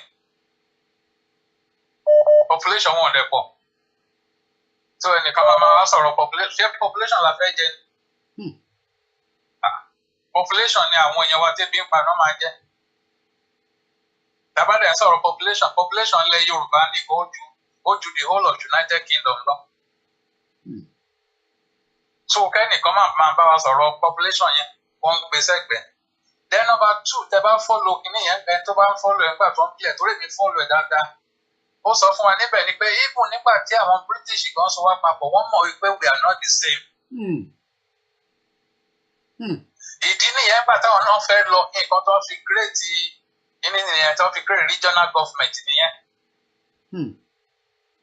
Wọ́n mọ̀ pé we are not the same. So ọgbọ́n náà fi ń rú wọ́n mọ̀ sí wá pọ̀ ní but wọ́n rú wa papọ̀. So àwọn kan ló wá stupid tán wá rò pé tán bá ti wá pa á pọ̀ tá a ti dẹ́yọ̀ kan tó wá lọ ṣe constitution yẹn. Then Nàìjíríà ti fọ́ọ̀mù nìyẹn. Kò sí bí ẹni àwọn kan lè kóra wọn jọ tán bá decide nǹkan kan bó bá jẹ́ ní ẹgbẹ̀rún ọdún kí ni ẹ máa túká bẹ́yìn ni káyìn tó máa túká ládẹ́dẹ́ yìí. Ẹ má jẹ́ ká máa bọ́gbọ́n ṣe Nàìjíríà máa túká ó dẹ̀ ti túká. So kò síbi tẹ̀mí ò ti lè tọ́ kò sí nǹkan tó ń jẹ́ Nàìjíríà yìí ṣe orílẹ̀-èdè. Nǹkan tó ń pè ní orílẹ̀ tó ń sọ èdè kan náà ló ń pè. So ìwọ̀nba la lè blame British mọ́. Àwọn British wọ́n ṣe é fún interest tí wọ́n ní. But kí ni interest káwa Yorùbá gangan wá ní fúnra wa? Ìbéèrè tó yẹ ká béèrè lọ́wọ́ àwọn tó ń pera wọn lólórí wa nìyẹn tó bá jẹ́ pa lè gbọ́n ní òkè. Kí ni interest yìí gangan fún àwọn èèyàn tiwa? Haúsá ó mọ interest táwọn tó ní fún àwọn Haúsá. Igbo ó mọ interest tó ní fún Igbo. Kí ni interest àwa Yorùbá? Ṣé interest wa ni ká máa ṣe fọlọfọlọ? Ká kọ́kọ́ lọ sí Sokoto nígbà tán bá fẹ́ di president ká kọ́kọ́ lọ gbàṣẹ lọ́wọ́ wọn. Ṣé interest Yorùbá nìyẹn? Kí ni interest wa? Ṣé interest Yorùbá ni wípé wọ́n kó gbogbo nǹkan tó wà nílẹ̀ wa wọ́n lọ kó sábùjá wọ́n wá fi nǹkan tó ń kó yẹn kan mú 10% ẹ̀ kan fi lé wa lọ́wọ́ ká tó máa ṣe rákàdédé. Ṣé interest wa nìyẹn? Kí ni interest wa? Ṣé interest wa ni pé wọ́n destroy gbogbo education wa kí àwọn ọmọ wa kí wọ́n wá di area boys àtàwọn yahoo àti kìíní sí ìgboro? Ṣé interest wa nìyẹn? Ṣé interest wa ni pé gbogbo àwọn ọmọbìnrin wa wọ́n daṣẹ́wọ́? Ṣé interest wa nìyẹn? Ṣé interest wa ni kí gbogbo ọmọ Yorùbá wọ́n tún wọn sí gbogbo àgbáyé kó máa ṣe ẹrú kiri? Ṣé interest wa nìyẹn? Ìyẹn ló yẹ ká bẹ́ẹ̀ lọ́wọ́ àwọn àgbààgbà wa tó ń sọ pé wọ́n fẹ́ ṣe election. Kí ni interest wọn lórí orílẹ̀-èdè Yorùbá? tí wọ́n bá dáhùn questions yẹn ìgbà yẹn láṣẹ máa mọ bóyá a fẹ́ ṣe election àbáṣe but láìsí yẹn wọ́n gbàgbé election kò sí nǹkan tó ń jẹ́ election lórílẹ̀‐èdè Yorùbá a ní láti jókòó ká wá bára wa sọ̀rọ̀ pé kí tiẹ̀ ní interest wa kí ní interest wa fún orílẹ̀‐èdè Yorùbá wọ́n gbàgbé Fúlàní gbàgbé Haúsá gbàgbé nìkan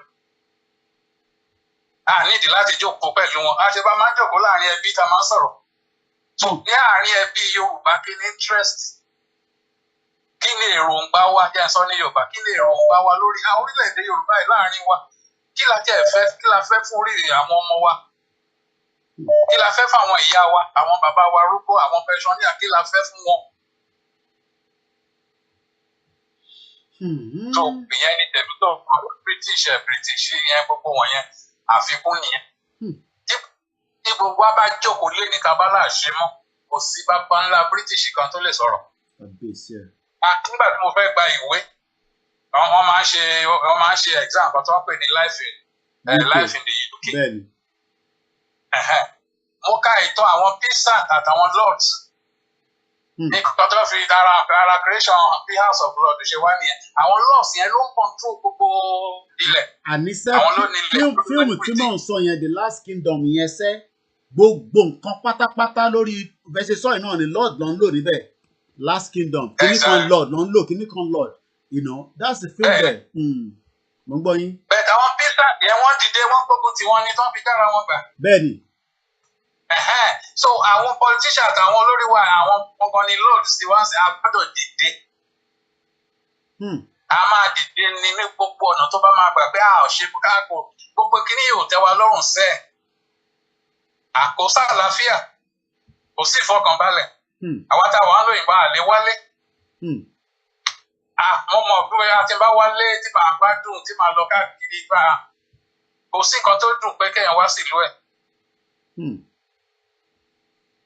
So ẹjọ́ gbogbo ìwọ̀nba ní ká máa pe British ló ṣe lè kíní everybody ń dùn fún everybody ń dùn kan sáàyà ara ya ti interest wọn èmi ò bá wọn British mi ò bá British jà o.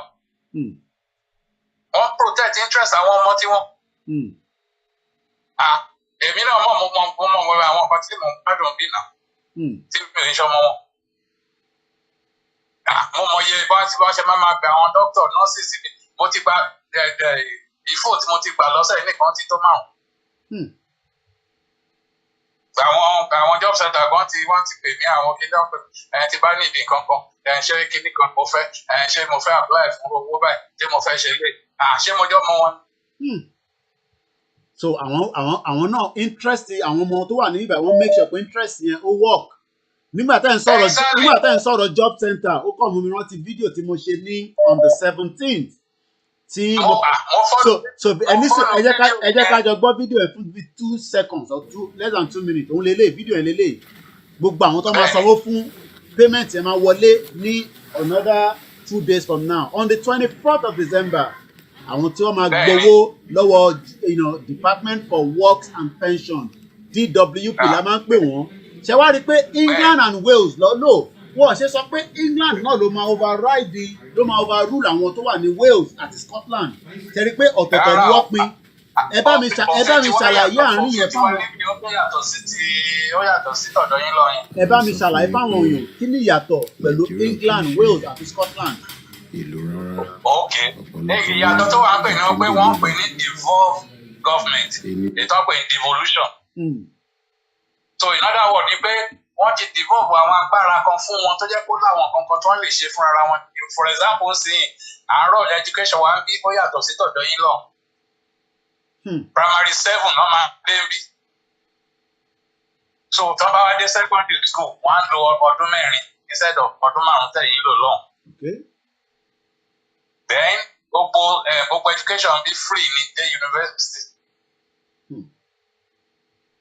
So wọn kì í sanwó àwọn náà àwọn ló kọ́ lu àìṣe mọ̀ pé owó táwọn ń gbà torí ọyẹ tó wà ń bí. So wọ́n rí mọ́mọ́ nígbà wọ́n dẹ̀ ná owó yẹn fún ọmọ wọn. Irú kìíní ìsìn bẹ́ẹ̀ prescriptions tẹ̀wọ̀n pé èyí sì máa ń sanwó díẹ̀díẹ̀ lọ́wọ́ yẹn fún prescription. Ọ̀pẹ ní bí completely àsan kọ́bọ̀. Tẹ̀rí pé ìlú kan nìyẹn o. Bẹ̀tẹ̀ olúkàkà kò ń ṣe tiẹ̀. wọ́n lọ́lọ́pàá tí wọ́n ń bí náà. The only thing tí wọ́n jọ ní àtọ̀ tó ṣe kíní ní irú àwọn military ọ̀rọ̀ owó immigration gbogbo wọn yẹn the same thing. Education everything gbogbo àwọn yẹn health system wọn àwọn ló rọ̀ ní ẹ̀ fún ara wọn. In the same country. So ẹ̀yin wá sọ pé àwa ò lè gba freedom lọ́dọ̀ tiwa. So ẹjọ́ ẹ ṣeun gan fún àwọn awareness ẹ̀ ń ṣe ẹ tó máa ṣe ẹ máa fi wá níyì. Ó wà very very important. Ẹ ṣe gan ni. Tí àwọn politician bá ń ṣe campaign àwa máa ṣe awareness. Mo fẹ́ ká ẹni sọ yìí tẹ́ ń pè mo fẹ́ ká gbọ́ fídíò yìí. Fídíò yìí mò ń bọ̀ yìí tẹ́ ń pè mí. Fídíò yìí nígbà tí mo wà ní Istanbul ni mo ṣe. Ọmọ tí mo interview yìí ọmọ I think Iranian but living in Sweden. Ẹ jẹ́ ká kọ̀ gbọ́ àlàyé bíi méjì mẹ́ta tèmi àtẹjọ́ fi jomi ọ̀rọ̀ síra wọn nígbà tí mo ṣe interview yẹn fún ní Istanbul. Ẹlòmíì lè má rí ẹlòmíì dẹ̀ ti lè rí. Ẹ jẹ́ ká kọ̀ jọ gbọ́ ni kò ní ju more than 2-3 minutes lọ.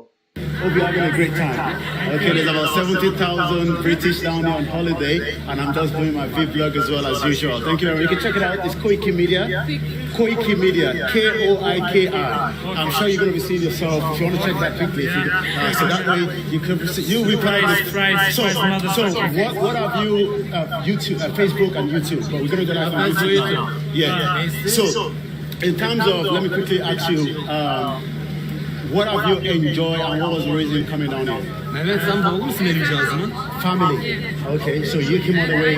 Ṣẹ́rẹ́lẹ̀ tí ẹ̀ ń wò yìí, ó wá ṣe mú ẹ̀ ní medical tourism in Turkey is worth the value of $12 billion. Gbogbo ẹ̀yin tẹ́ ń pè ní máa return kọ́ yín, ẹ jẹ́ ká kọ̀jọ̀ gbọ́ ilé díẹ̀ sí. Ẹgbọ́n kan tó sọ, ó náà wá ṣe imú òun. Okay, and how was it? How was it, the operation? Was it okay? I have not done this yet. Kò tí ì ṣe mú yẹn, ó ṣẹ̀ wá ṣe ni, ó sì ń káàkiri náà.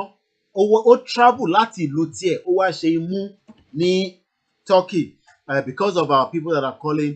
Ẹ jẹ́ ká túbọ̀ gbé àwọn calls tó ń bọ̀ quickly as well. Let's hope this one connect. Hello caller, ẹgbọ́n sókè bá a ṣe ní kíákíá, àwọn tó pè tó pọ̀ ńlẹ̀, à ń gbọ́ yín. Hello Mr. Koiki. À ń gbọ́ yín àlọ́ ẹ̀kọ́ rẹ̀ sà. Ẹ jọ̀ọ́ àwọn náà fẹ́ dá sí tòní ẹ má bínú. Ẹ ti wà lórí ètò àní láti bínú gbogbo alájọ lè tó à ń gbọ́ yín. Okay. Mo rí gbogbo akitiyan mo dẹ̀ rí gbogbo àwọn everybody náà bí a ṣe ń jà sọ́tún jà sósì. Ọlọ́wà dẹ̀ máa bá aṣọ Mr. Sunday àti Ẹ̀mọ́ Ìgbòho fún wa. Ṣé rí èmi gẹ́gẹ́ bí ẹnìkan èmi ti gbéyà tó bí mi lọ́mọ sí pé bí mi ṣe wà yìí mi ò ní parọ́ fún yín lórí pé kí ni at the age of 70 years kò tún lè dictate ní pé kí n tó ṣèdúró lórí Nàìjíríà.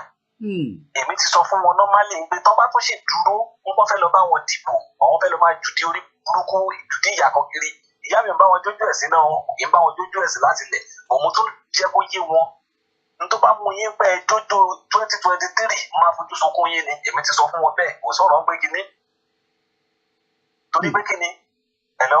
Mo ń gbọ́ yín mo fẹ́ ta fẹ́ẹ̀ ni mo ń gbọ́ yín. Torí wípé kíni wọ́n ní kí lọ́kàn fi ṣorí tí náà kí ò fi ṣe. Kí ni nǹkan tó wà nínú kan fún wa ní referendum kọ́kọ́ tiẹ̀ fi test wa wò. Ọmọdé ń sọ àgbà ń sọ ń bá need referendum. Ọ̀rọ̀ yìí kò tí yé mi títí káwọn ọba tó ọba èmi lọ́ba ní èmi ní ìjòyè èmi ní kíní kan anybody yàtọ̀ lórí tó bá dúró ń kò ń dúró gẹ́gẹ́ fún mi ò bí ọmọ Yorùbá ó lọ nà ká ń pè ẹ́ mi ò tí ì ṣe tán láti kúrò nínú Nàìjíríà o tọmọtọmọ ẹ tìrán ẹ kò ní jèrè wọn torí wípé kìdí èmi gẹ́gẹ́ bí ẹnìkan ò lè decide the future mi you can't decide my future èmi ni mo ti dán kúrò láti kúrò nínú Nàìjíríà ìwọ sọ fún mi pé kò tí ì tásìkò nípa ọmọ wa ni àti sọ fún kò gbọ́ ni ìwọ tó bá decide fún mi ìfẹ́ mọ̀ kó gbé ọ̀run sórí kó máa gbé ní ọ̀run because ẹ̀kan ń pariwo pé ọmọ aládé ni wá àràdé ọ̀hún à ń jẹ gungun à ń jẹ gbogbo ẹ̀gẹ́ everything kan dé bá wa kò sẹ́nìtì kò sí nǹkan kan kí lọ́pọ̀ fi ṣorí náà kí o ṣe àwọn ọmọ wa ti daṣẹ́ wó gbogbo àwọn everybody wọ́n ti di nǹkan tán then èmi dẹ̀ tó fẹ́ pass message yìí tí Haúsá bá wà lórí group yìí àmì tí Haúsá bá wà lórí social media yìí tó ń gbọ́ wa èmi ò gbọ́ Haúsá o Yorùbá náà bí mi Yorùbá ni mo gbọ́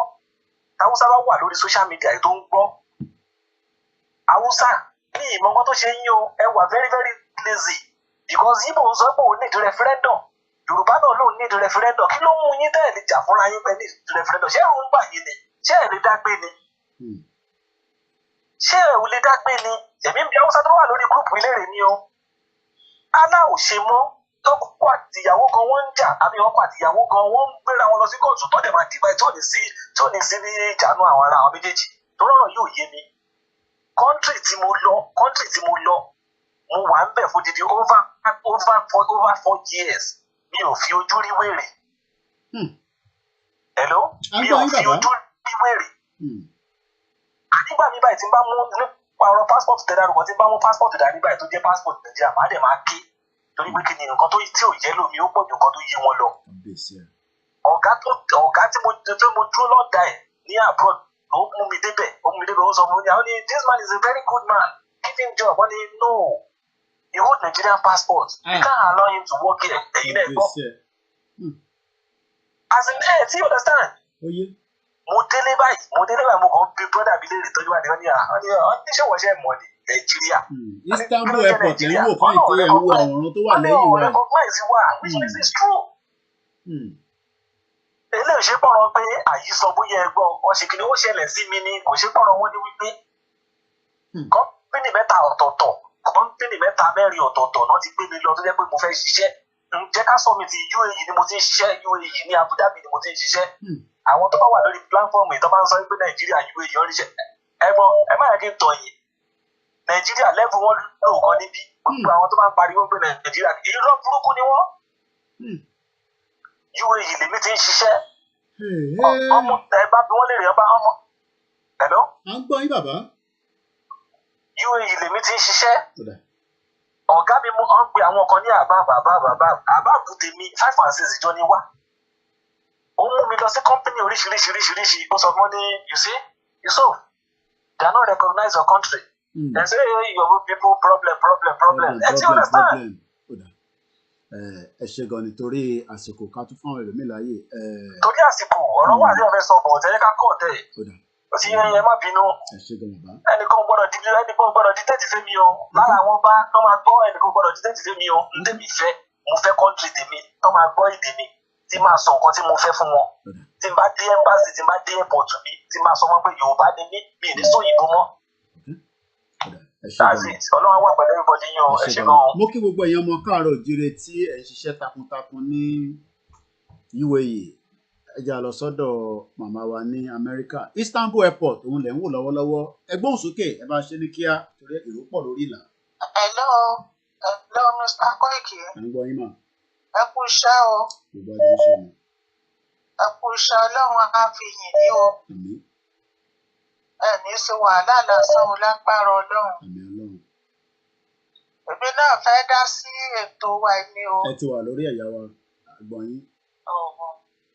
Nǹkan tí mo fẹ́ káwọn èèyàn mọ̀ ni wípé àwọn òyìnbó tí wọ́n kó Nàìjíríà lẹ́rú kì í ṣe Nàìjíríà wọ́n kó lẹ́rú o. Àwa Yorùbá ni wọ́n kó lẹ́rú. Àwa Yorùbá ni wọ́n kó lẹ́rú. Sùúrù tí àwọn bàbá wa ní àwọn ìyá wa ní tí wọ́n fi rí akó lẹ́rú sùúrù yẹn orí sùúrù yẹn náà wọ́n sì kàn wà títí dìsìn kò sì yẹ ká máa bá lọ bẹ́ẹ̀. Ó yẹ káwa ká lè jára wa gbà lọ́wọ́ wọn kí Yorùbá wọ́n dákun kí wọ́n múra dáadáa. Gbogbo àwẹ̀ anẹ́sì tẹ̀ ń ṣe yẹn kí wọ́n mú ká múra sí dáadáa ká má bójú wẹ̀yìn ká má bójú wẹ̀yìn àwa gangan ní òyìnbó kó lẹ́rú àwa Yorùbá gangan lòyìnbó kó lẹ́rú. Sùúrù táwọn bàbá àtìyá wa ní ló jẹ́ kí yàyàn wò wá dáa gan-an. Kọ́ bá ṣe wípé kọ̀ǹdíṣọ̀n tí Yorùbá wà lónìí ní Fúlàní àtàkùnsá bá wà láti bẹ̀rẹ̀ pẹ̀pẹ̀ ni wọ́n ti bà nǹkan jẹ́ kọjá gbogbo ìtànsọ yìí. Ẹ dákun Ọlọ́run á ràn yín lọ́wọ́ Ọlọ́run á ràn yín lọ́wọ́. Yorùbá ti ní sùúrù tó Ọlọ́run Elédùmarè kò gbìjà wa jà. Àdé èmi tí mò ń sọ̀rọ̀ ọmọ ìpínlẹ̀ Ọ̀ṣun ni mí ní Ifọ̀n Ọ̀ṣun Òròdú Kingdom. Ẹ dákun àwọn àti àti àwọn anẹ́sì kí wọ́n bá lọ sí Ọ̀ṣun kí wọ́n wọ gbogbo gbogbo Ọ̀ṣun lọ kí wọ́n lọ bá ṣe awareness. Then kí wọ́n lọ sí ìlú Ifọ̀ Ọ̀ṣun. Ọjà ńlá ni ọjà àgbáyé ni. Kí wọ́n lọ bá ṣe awareness débẹ̀. Kí gbogbo àwọn èèyàn gbọ́. Wọ́n ń wá láti Kwara, wọ́n ń wá láti gbogbo state ni wọ́n ti wá ná ọjà yẹn, ọjà àgbáyé ńlá ni. Àwọn tí wọ́n ń ṣe awareness náà tí wọ́n bá débẹ̀ wọ́n. Ìyẹn náà la ti ń sọ fún àwọn gbogbo àwọn ẹgbẹ́ nítorí pé àwọn tó fẹ́ ṣe awareness tó bá ní materials kò sí bó ti fẹ́ ṣe a ó pé ìlànà àwọn bàbá wa Akíntóyè nísàlẹ̀ lọ́hùn pẹ̀lú gbogbo ẹgbẹ́ kọ̀ọ̀kan YOB, YSM, Global Directorate by January bí ṣe sọ ẹ bá wa kó gbogbo materials síta ká bẹ̀rẹ̀ sí pín fáwọn ọmọ yẹn àṣọ fídíò bíi tí wọ́n lọ lé ní fi wọ̀n wá torí àsìkò níyà wa ẹ ṣe gan ni ká tún fẹ́ lòmíràn ní àyè kí a gbọ́ látọ̀dọ̀ wọn ẹ ṣe gan ni ẹ ṣe gan ni ya aleykum salam wa rahmatulahi ta'ala wa barakatu gbogbo yín náà ni ẹ máa láǹfààní àti fi ohùn sí tá à ń sọ Istanbul airport lélẹ̀ nígbà tá a fi ń wọ̀n wá. Imagine all this country, and Nigeria is #1 capital poverty of the world. So that means if you're out of Nigeria, your life is much better than in that contraction you call Nigeria. So now, if you look at all these countries, Olosi, New York, USA, Brussels, Dubai, and Dubai, only because. So, Shari, gbogbo àwòrán tí a fi ń wọnra wa yìí is just to create that awareness and the buzz. Fáǹfààní àwọn tó wà nílé is nothing more than that. Nítorí pé ẹlòmíì á lè máa rò pé bóyá bí Nàìjíríà ó níbì kan táwọn ọmọ mi show nígbà tèmi náà ń show Turkey ni ọmọ mi tó wà nílé náà bá bínú pé ọ̀dọ̀ tí ní kankan náà ló fine náà ẹ jẹ́ káwa náà fi ọ̀dọ̀ tiwa wọn ẹ jẹ́ lọ mú fídíò yẹn jáde ẹ jẹ́ ká gbọ́ ilé òun ló ba ìlú yìí jẹ́ òun ló da ìlú yìí rú kò sí ẹni tí gbogbo ọmọ Nàìjíríà nífẹ̀ẹ́. ẹ jẹ́ ká padà wá sórí eléyìí à ń padà bọ̀ lórí ẹ̀ torí ìyàwó kan ti wà lórí ìlà ẹ gbóhùn sókè ẹ jẹ́ àgbọ́ yín. Hello my brother ẹ kú iṣẹ́ o. Good afternoon ma ẹ káàbọ̀ sórí ètò ma. Ok àdúpẹ́ fún iṣẹ́ tẹ́ ń ṣe. ẹjọ́ ọ̀rọ̀ kan ni mo fẹ́ tó ń rí bí mi nínú ni mo fẹ́ dá sí. It might not be exactly the topic you are treating. That's fine. Àgbọ̀yìn. Okay, nípa bàbá Ọbásanjọ́. Kò yẹ kí àwọn èèyàn take notice sí nǹkan tí bàbá yẹn sọ. Torí bàbá yẹn is one of the destroyer of Nigeria. Láti 1976 tó ti gba government in the military tó ti ń ba ìlú yẹn jẹ́. He first started with Operation Feed the Nation. Olóko hunger, olóbẹ̀rẹ̀ hunger ní Nàìjíríà. He actually destroyed that nation a lot. Tó bá ń gbọ́ ètò ìyá máa gbọ́ òótọ́ dẹ̀ ni. Okay, ìgbà tó máa gbé gọ́ọ̀mẹ̀ntì ilẹ̀ ní 1979, ó gbé fún Shagari. They are the one that manipulate the election for Shagari. Ìyẹn lọ bẹ́ẹ̀. Nígbà tí Abacha fẹ́ pa gbogbo ọmọ Yorùbá ló gbàdúrà fún. It wasn't a joke. The church I was going then, mo rántí NIVG, we always raise prayer for him. Táà dárúkọ ẹ̀ táà máa gbàdúrà fún. Ṣé òun ló wá sọ pé kí Ìgbòho kó má kúrò nínú àtìmọ́lé? Ọlọ́run máa fìyà jẹ. Ọlọ́run máa dá sẹ̀ríà fún Ọbásanjọ́ except right now kó lọ repent. Kó lọ já owó ẹ̀ kúrò nínú ibi tó ń ṣe. Nǹkan tó máa pè é nìyẹn. Everybody prayed for him. Ọlọ́run dẹ̀ ṣàánú ẹ̀. Ọlọ́run kò jẹ́ kí Abacha ó pa. And he came to the Third Republic. Òun ló bà gbogbo system jẹ́. This same Ọbásanjọ́ ó bà educational system jẹ́. That's when you have all these private school every look and corner of Nigeria. Òun ló dálẹ̀. The housing system ní Abuja Ọbásanjọ́ ló bàjẹ́. Ó ní kó máa ta àwọn ilé the government properties. Àtẹni tí ò lè rà àtẹni tó lè rà. Ó lẹ́yìn tí ò bá lè ra property tí government allocate fún. Kọ́kọ́ jáde bẹ̀ wọ́n gbé sórí market. He is a destroyer. He never build a nation. This Ọbásanjọ́. Gbogbo ọ̀nà, he didn't do anything reasonable in Ọbásanjọ́ than looting. Àwọn ọ̀nà iná là ń wò báyìí, owó dé àbí nǹkan kan lélẹ̀ táwọn wò báyìí nísìnyí tó ń ṣe báyìí táwọn ọmọ wa ń ṣe. Ọ̀nà ìlú ẹ̀ Lagos Ọ̀tà going to Abẹ́òkúta, if you go through that road, you will cry for Nigeria. Pé ṣé ọ̀nà nínú yìí? And the road supposed to be an highway. Kòtò ńlá báyìí ló wà ń bẹ̀. They are the ones supporting Fulani government against the Yoruba.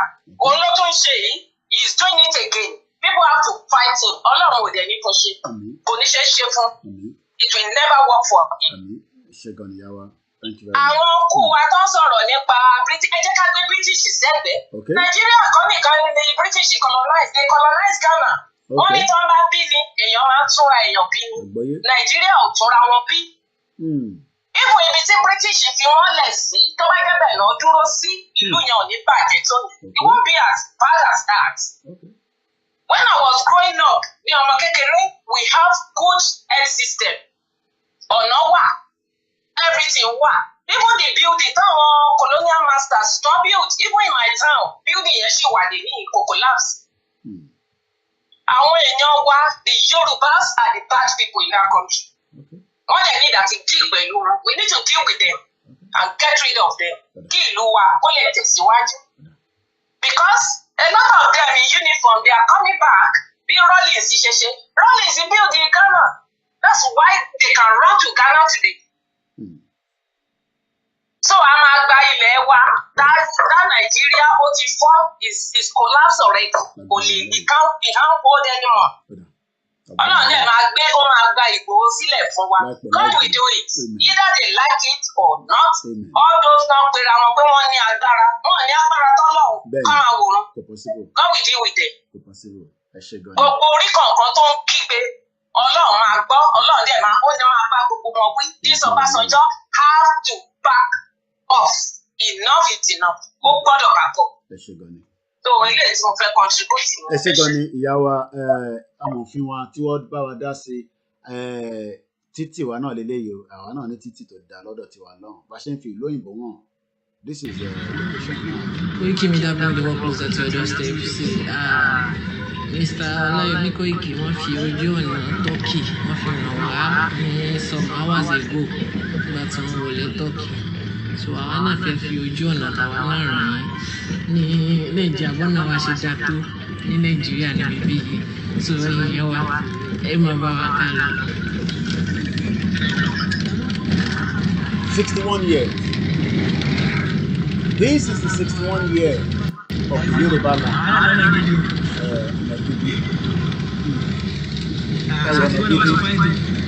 Ẹ̀wọ̀ yìí fine. Ẹ̀wọ̀ mọ́tò tó ń gbé wọn yẹn gan ẹ̀wọ̀ yẹn rí.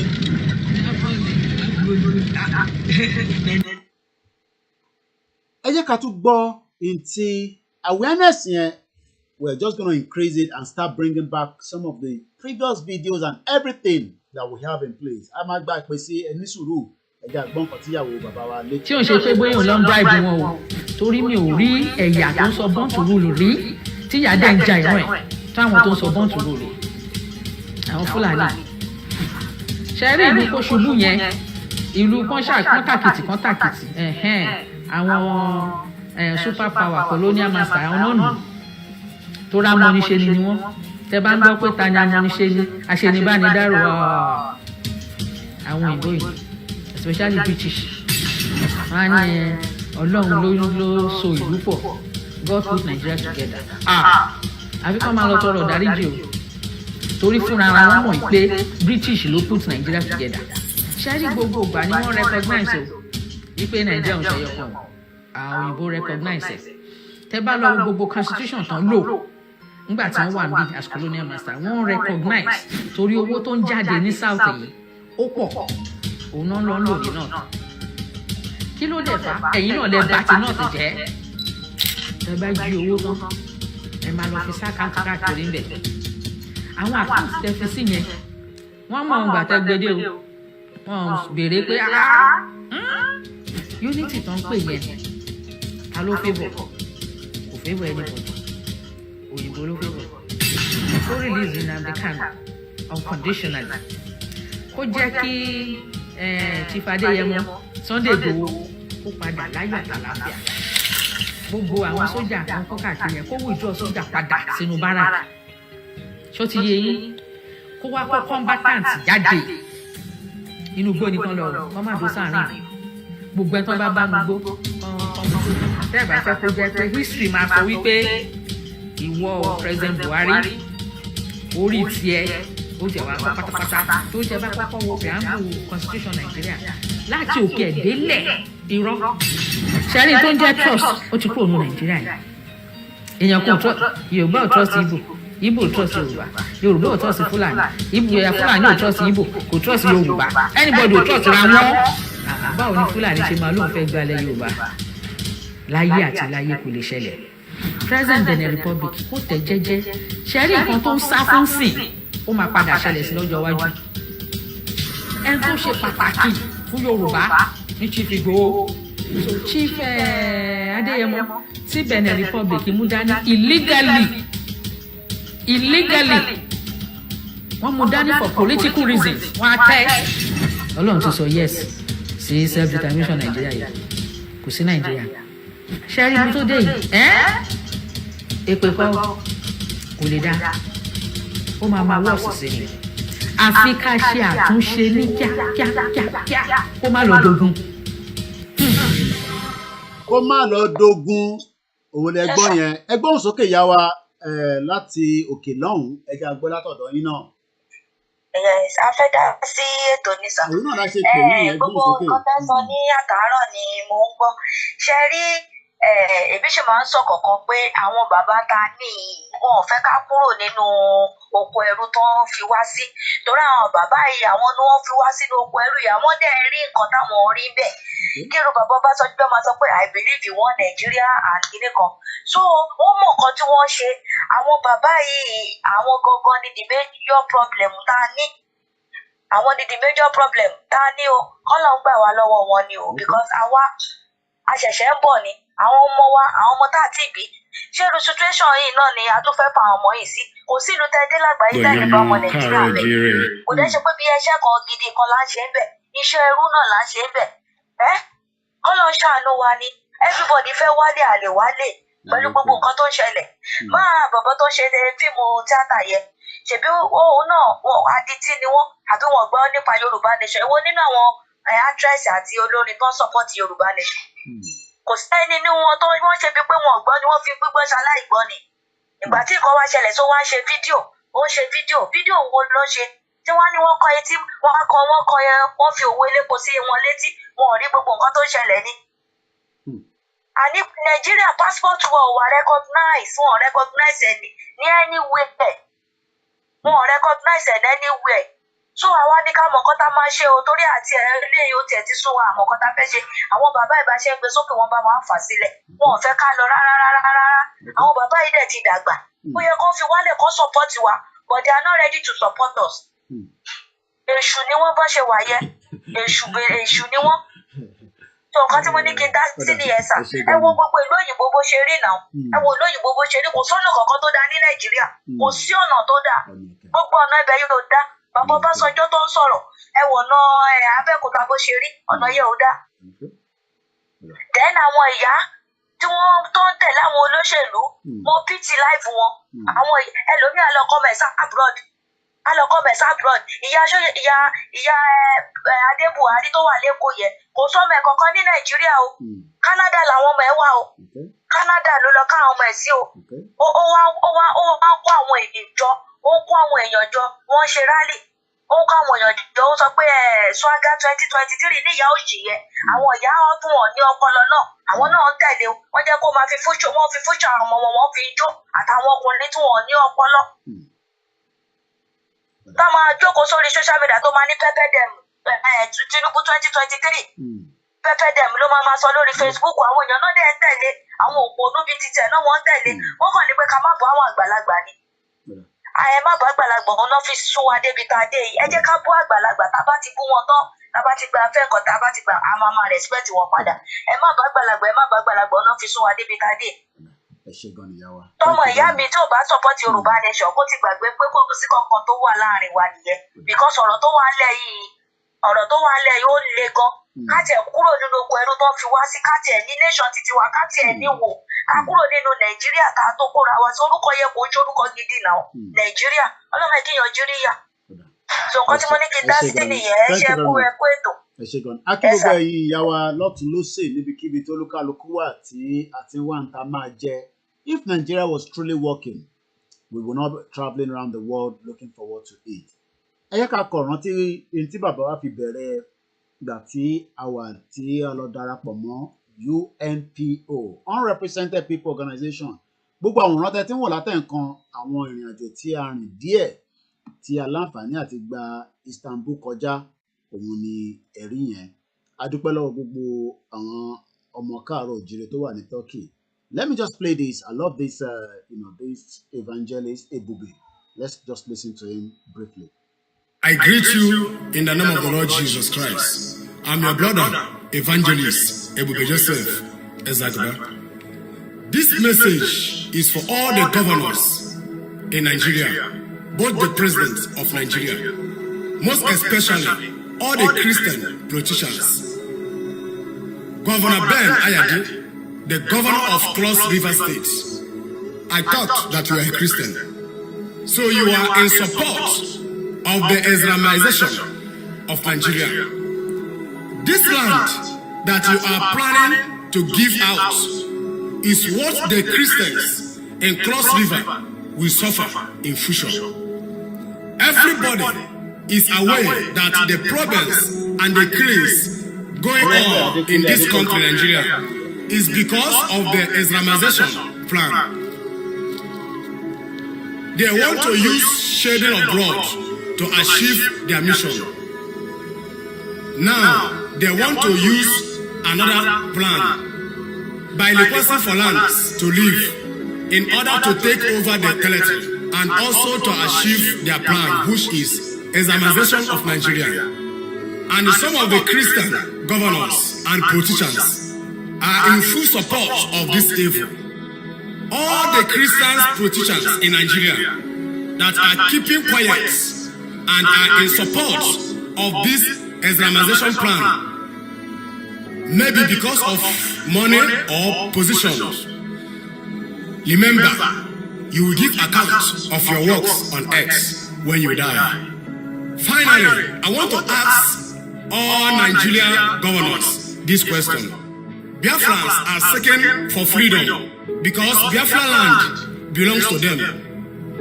Oduduwa wants freedom too because Oduduwa land is their heritage. Fulani herdsmen want lands that does not belong to them in Nigeria, and there are shedding of blood of innocent Nigerians in their quest to get the land. Now, among these three groups, Biafra, Oduduwa, Fulani, I want to ask Nigeria governors, United Nations, and Britain that colonized Nigeria, which of the groups that their request supposed to be granted? Is it the group that need freedom in their land, or the group that are killing people for what does not belong to them? I have not seen any governor in Nigeria that have declared support for Biafra or Oduduwa publicly. But I have seen many governors in Nigeria that are in support of giving terrorists land that does not belong to them. What a wicked generation. I want to tell all the politicians in Nigeria that you will give accounts of all the evil you are committing. Remember, nobody lives forever. You may think that you can do whatever you want because you have authority. But if you leave this earth, there is a greater authority that will judge you according to the evil you committed on earth. I'm still your brother, Evangelist Ebube Joseph Ezagba. Shalom. Shalom. Akúpalẹ̀mọ́ ọdún fún gbogbo àwa tí à ń múra ọdún abáwa láyé. Mo rí ẹ̀ ń bẹ̀ gbogbo ẹ̀yin tí ẹ ti darapọ̀ ẹ̀gbọ́n mi Ayọ̀ Òjó, Dr. Benjamin Ṣèyí Adéṣuyì. All hail the Biafra brothers and sisters Mary Omwade, my beautiful sister. Mo kí gbogbo ẹ̀yin ìyá wa tí ẹ wà ní Saudi Arabia. Àwọn ìyá wa kan wà ní Saudi Arabia. Àwọn Arab wa ń disrespect wọn. Wọ́n ṣe o. Gbogbo wa ń struggle. À ń ṣiṣẹ́. Mo rí ń bẹ̀ Alhaji Fọlọ́runṣọ́. Bí ṣe máa ń sọ báwọn ọmọ ẹgbẹ́ APC jà, a kò fẹ́ káwọn náà rí gbogbo tá à ń sọ yìí. Pé ṣé rọ́ ni ṣó ti tọ́ ni? Àgbẹ̀gbẹ́ PDP jà. Adékẹ́mi Alábí. Wọ́n Nàìjíríà ìyẹn ló máa pa gbogbo wọn. Gbogbo èèyàn ló máa jẹ́ breakfast bí ṣe máa ń sọ. 1914 amalgamation láti máa play audio yẹn lẹ́ẹ̀kan sí. Ẹ jẹ́ n sáré fi eléyìí wọ̀nyí. Ṣé rí gbogbo ìdí tá a ṣe máa ń fi gbogbo àwọn kinní wọ̀n wá ni pé it's just a kind of reminder that we are in danger. In case tẹ́ bá come across the page èmi ni mo ní nígbà tí official page Ọláyọmí Kóìkì tá a ṣe ní 2007 Facebook ti ó ti gbé lọ. So we just open this one so that I can use that with my other platforms, which is also we have the Koiki Oduduwa as well when we are streaming on all these platforms. Ẹ jẹ́ ká wo díẹ̀ nínú àwọn tí wọ́n lọ ṣe awareness. Ẹ jẹ́ ká dúpẹ́ lọ́wọ́ wọn. À ń bẹ gbogbo organization. Ní kẹ́ fún wa ní owó. Ní kẹ́ mú owó kọ̀ọ̀kan jáde. But gbogbo ẹgbẹ́ pátápátá ẹ jọ̀ọ́ ẹ jẹ́ ká lè kàn sí yín pé ẹ fún wa ní materials. Gbogbo àwọn ọmọ tó ń jáde tó ń lọ ní different places bí ìyá wa ṣe sọ àwọn mass burial ẹ pè wọ́n ẹ fún wọn ní bẹ́ẹ̀ tẹ̀ fún yàn kankan lówó ẹ fún wọn ní materials. Ẹ jẹ́ àgbọn kan tó ṣẹlẹ̀ èmi lélẹ́yìí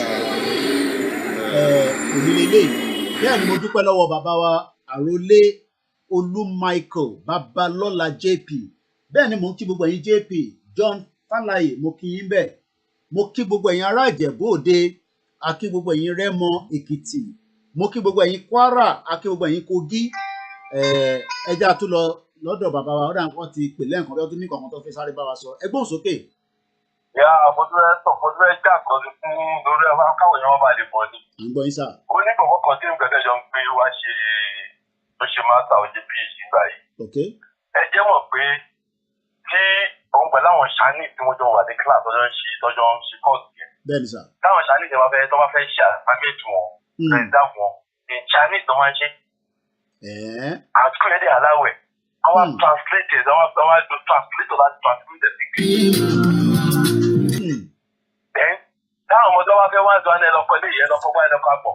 That's the power of language aspect wa nù. Ìdílé tèmi a máa wọ ẹ mọ̀ alẹ́ láti mọ̀ pé àsìkò ti tó.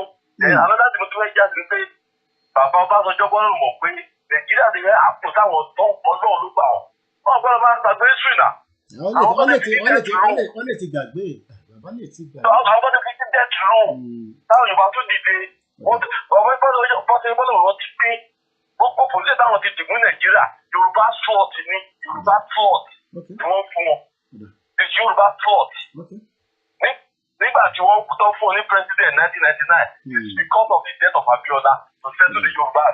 Ní ti wá ń sọ Yorùbá òkun Nàìjíríà anyway ẹ máa fẹ́ jùlọ àti máa gbé. Thank you very much. Bẹ́ẹ̀ là ń kí gbogbo àwọn tí wọ́n ń ṣiṣẹ́ directly indirectly gbogbo àwọn lawyers wa ẹ jẹ́ ká gbọ́ lè nígbà tí lára àwọn fídíò kankan tí bàbá wa ṣe nígbà yẹn ní ìgbà tó wà ní around.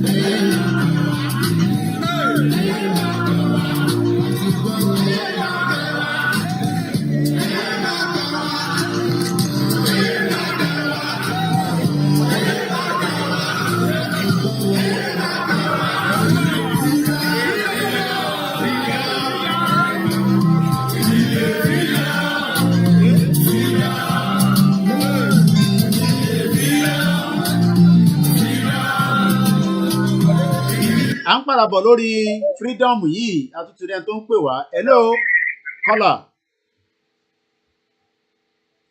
Okay ẹni ẹ ti lọ.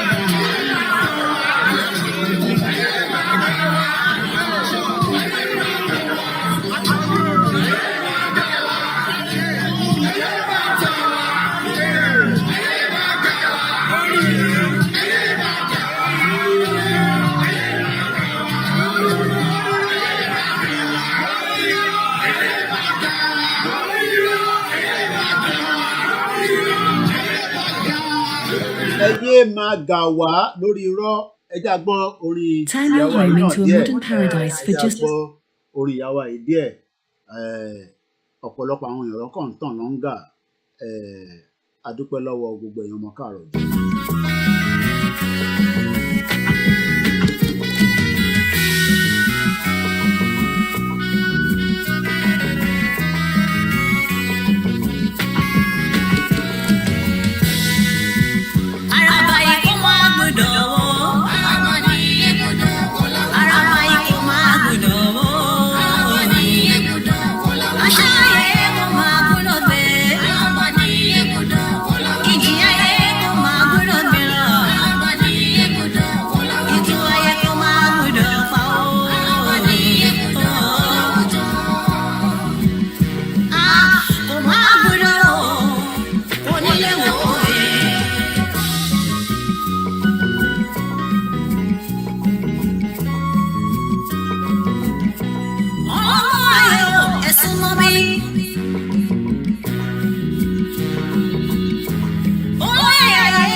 Free Igboho now hashtag a máa lo hashtag wa lẹ́yìn orin yìí a lọ síbi tí a ti máa lo hashtag wa torí ẹ máa ń kọ nísàlẹ̀ ẹ ká lọ lo hashtag wa hashtag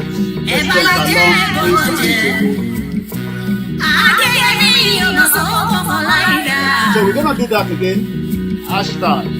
Kìkì orí tó kọ́kọ́ ní wípé Yorùbá nation yìí tó ìbàkìrì ẹ̀dá bí nation mọ̀ òwe kò máa gbọdọ̀ kò máa gbọdọ̀ kò nílé wọ̀ òwe. Ọmọ Yorùbá ẹ̀jẹ̀ ká lórí. Ọjọ́ wo ni wọ́n dalẹ̀ ìfẹ́ tán gangan? Àwọn kan sáré tó lè dára, èrè bó bàjẹ́ kọ́kọ́ mi làwọn kan sá. Ṣó dára bí dára ṣó ìwà lọ́kùn? Yorùbá ìrònú kẹ́lá fi mọ̀ ṣọ̀kan. Ọ̀sán lọ́kọ̀ tán ìwà ká. Kò máa gbọdọ̀ àwọn ní ibùdó wọn láwùjọ.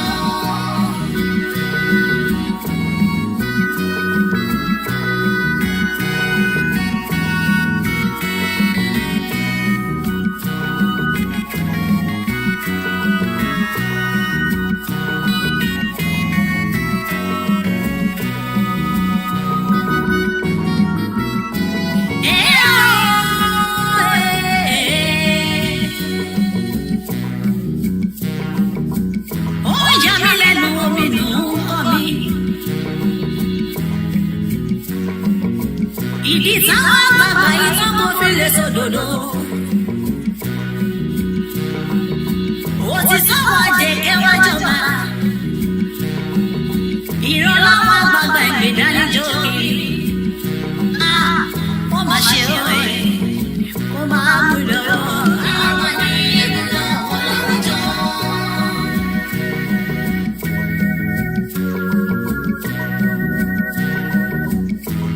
ọba mẹ́wàá ìgbà mẹ́wàá yóò máa lulẹ̀ ayé gbọ́. lọ́ba lọ́yẹ lọ́yẹ Yorùbá mo bẹ̀ yín ẹ̀ ṣayé ire. kò bàjẹ́ láyé olùkọ́ kò má bàjẹ́ láyé rẹ̀ sàwọn. ó wá sórí tí yín bàjẹ́ òwe. abẹ́ orí àrùkọ Yorùbá ọmọ fọwọ́rọ́ rí kú mọ́. ẹ bá ọ̀nà lọ́mọ kékeré kú sí kiri. ọlọ́mọdé lọ́mọ nílẹ̀ Yorùbá mọ́. kíjokíjo lọ́dọ́ lọ́mọ ìwà sáré kiri.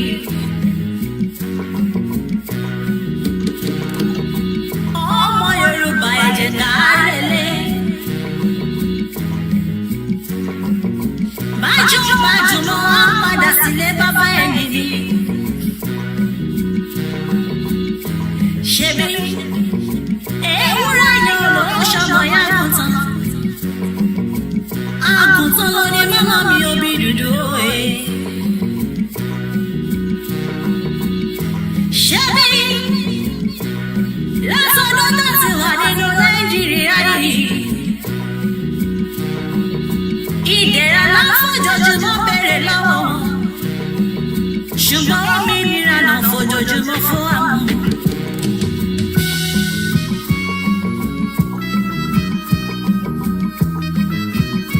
a kí gbogbo ẹni tí ẹ ṣe ń darapọ̀ mọ́ wa ó kù díẹ̀ just about some few more minutes. We'd like to appreciate everybody that is working very hard to make the campaign and the awareness complete. adúpẹ́ lọ́wọ́ ìyá wa Janet Raba.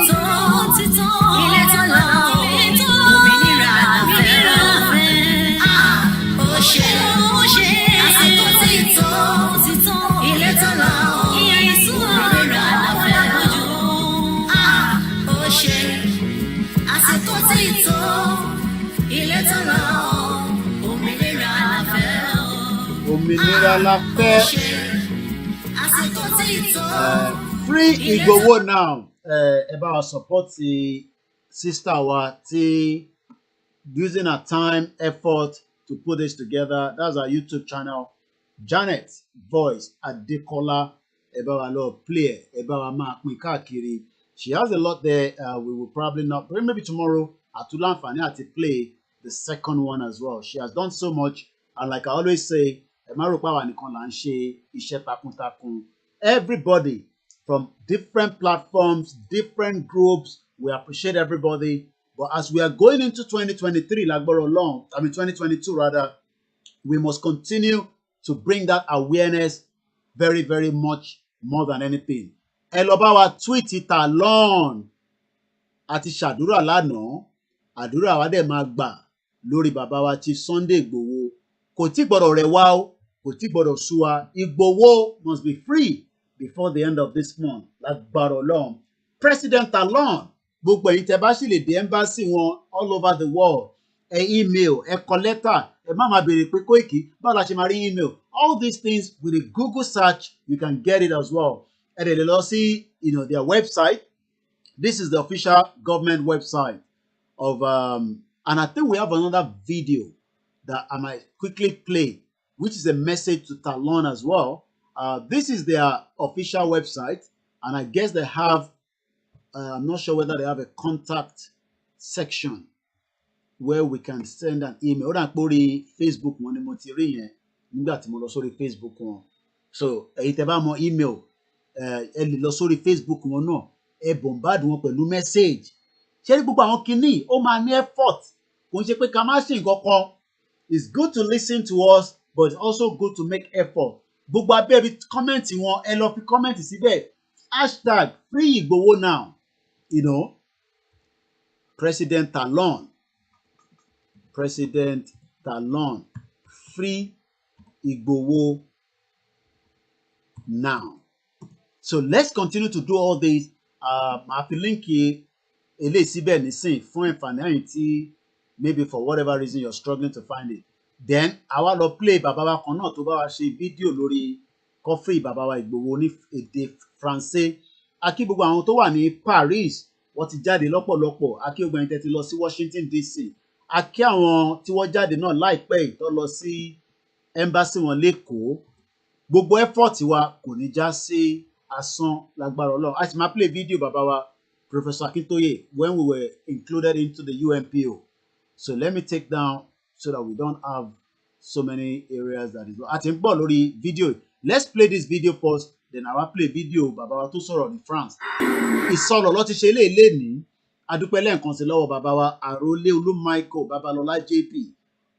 Just like I always say, everybody is making an effort. Àwọn ọlọ́mọ àwọn tọ́jọ́ gbé together tó bá wa lọ ṣe eléyìí ní Ìsọ̀lọ̀. Tí gbogbo ẹ̀yin tẹ́ wà ń lé náà tẹ́ bá ní ẹ̀rù ń bà wá, àyà wa ń já kìnnìkan, then it might take longer. Ẹni tó bá rò pé bí a máa jókòó sí báyìí, àwọn kan tẹ́ fẹ́ gbọ́ gbogbo yẹn à ní láti sọ yẹn mọ́ níbí báyìí. Gbogbo tá a máa sọ nígbà tá a fẹ́ sọ, nígbà tí àgbàlagbà ní nígbà tọ́rọ̀ wà ní mò ń sọ nígbà yẹn. But this time around, èyí tó kù, wọ́n ní Kóìkì wọ́n náà gbé sábẹ́ ẹkùn. Ariwo kankan lọ mọ́jú pé awareness là ń ṣe lọ. Gbogbo ẹni tẹ́ dẹ̀ mọ̀ the right thing to do. Ẹ ṣe ẹ ní láti consult Kóìkì ẹ tó gbé ìgbésẹ̀ tó yẹ kẹ́ gbé. Ó ti yé yín bí ṣe ń sọ yẹn. So let's come here.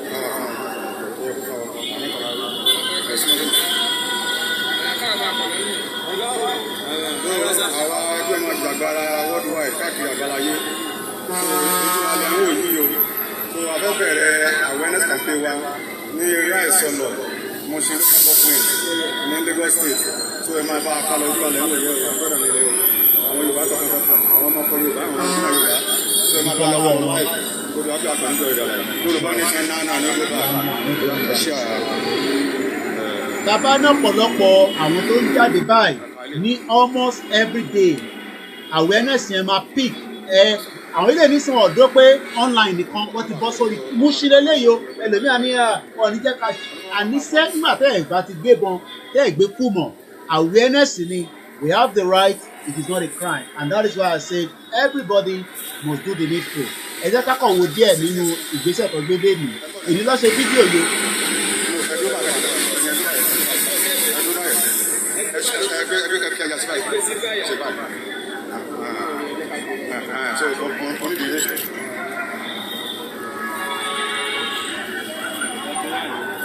Ṣẹ̀rí gbogbo materials yìí wọ́n nídẹ̀ lọ́pọ̀lọpọ̀. Global Directorate, YSM, YOB, ìlànà ẹ print kìíní tó pọ̀ in their millions. Káwọn èèyàn máa pín lọ káàkiri. Kò ṣe ìtọ́ máa lọ pín tọ́ máa ní ó ti tán lẹ́nu ọ̀nà. Lẹ́ẹ̀kan sí adúpẹ́ lọ́wọ́ gbogbo àwọn tó support àwọn tó jáde. Kò ń ṣe platform wa ló sponsor wọn, but adúpẹ́ lọ́wọ́ wọn pé wọ́n tẹ̀ gbìyànjú wọ́n jáde. Ẹ̀yin náà tẹ́ ń dúró Kóìkì kí la máa ṣe nísìnyí nǹkan làwọn ilé ń ṣe, ìwọ náà lọ ṣe the same thing. Yorùbá nation náà no go back.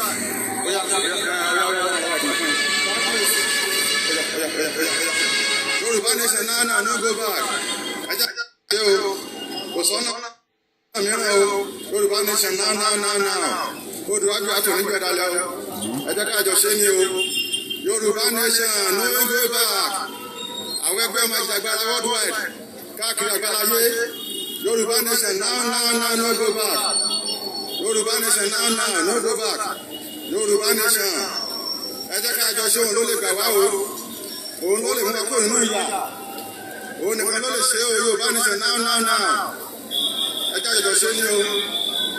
Yorùbá nation náà. Yorùbá nation ẹgbẹ́ yá mi. Ẹgbẹ́ yìí nínú àwọn ẹ̀mọ́jú mi nínú kọ́sọ́mà yín. Ṣé ẹ̀fẹ́ kára dúró náà ẹ̀fẹ́ ká kó pẹ̀lú ni? A máa kó pẹ̀lú. Ẹ má bẹ̀rù. Ẹ̀tọ́ wà láńjà fún ọ̀sẹ̀ jẹ́ Yorùbá nation náà no go back. Yorùbá nation náà no go back. Ẹ jẹ́ àjẹjọ ṣe ni o. Láti wá tẹ̀ Yorùbá nation. Àwọn ẹgbẹ́ máa jàgbára worldwide. Tàbá ní ọ̀pọ̀lọpọ̀ àwọn tó ń ṣe báyìí all over Yorùbá land.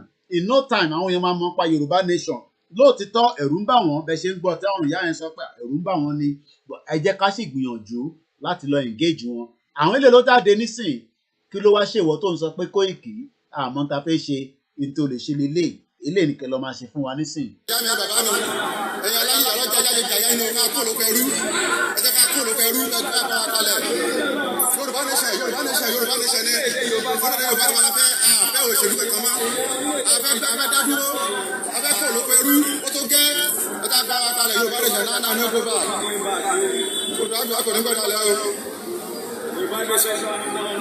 Yorùbá nation náà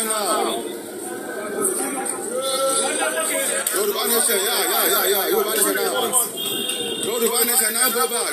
wọ́n gbé bọn wọ́n gbé kùmọ̀ all they are going out is just to engage the people and I mean it's a free will ẹlòmíràn ní láti believe wọn but at least let us continue to engage them. àárín muṣilélẹ́yìn onísọ̀lọ̀ kò ṣe pé wọ́n wà nínú yàrá wọn they have gone out to engage the people.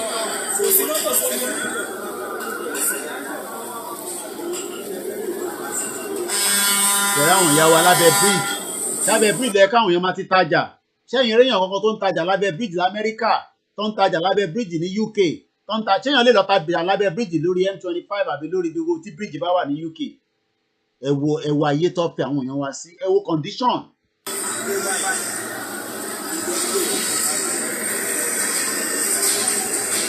ẹ wo environment ẹ wo condition táwọn èèyàn wá wà just to survive. Yorùbá nation ló lè ṣe ìyá mi ẹ fọwọ́sowọ́pọ̀ ẹ̀yẹ Ìgbòho ní mí tọkàntọkàn I support Ìgbòho for life a máa gbàjà yí délẹ̀ ni a máa kúrò lóko ẹrú.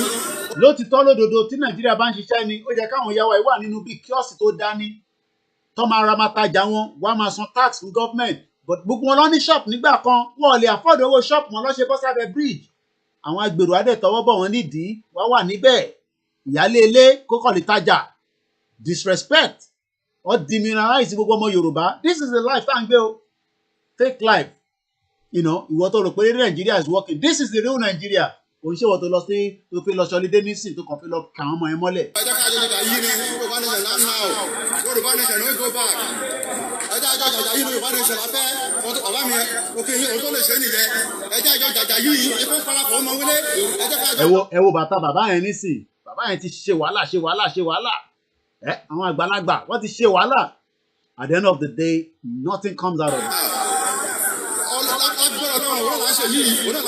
ṣẹ̀gbọ́ àwọn kan ń ṣàdúrà fún wọn ṣẹ̀gbọ́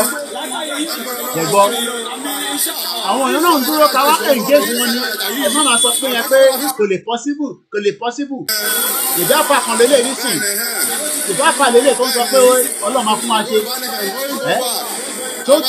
ẹrù ó táwọn náà lẹ́rù ni. This is the life. This is the life of the reality. This is Lagos. Ẹ wòran. Ẹ wo gbogbo ẹ̀ bó ṣe rí. Yes, àwọn kan máa bẹ̀rù. Àwọn kan máa ní kò ní ṣeé ṣe. It doesn't matter. Let's engage them. Let's start talking to them. Let's start creating that awareness. Kóìkì kan sọ̀rọ̀ ni. Àwọn kan ló lọ jáde nísìnyí náà tó ṣe léyìí.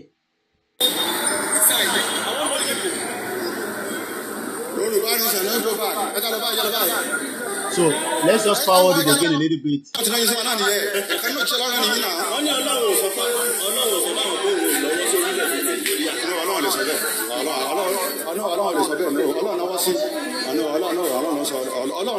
Gbogbo àwọn kọ́ńsì tó fún lẹ́ni tó ń jàjà láìpẹ́ yìí ní yíyá yìí nínú London kan náà United Kingdom yìí Brexit ó yà kó lọ́dọ̀ àwọn. Wọ́n jọ ṣe papọ̀ tẹ́lẹ̀ ní ọ̀dọ̀ wọn ní kò táwọn láwọn kó bẹ̀ àwọn náà fẹ́ kó lọ́dọ̀ Nàìjíríà. Ó yá Yorùbá nation now ó yá let's go Yorùbá nation now Yorùbá nation now no go back.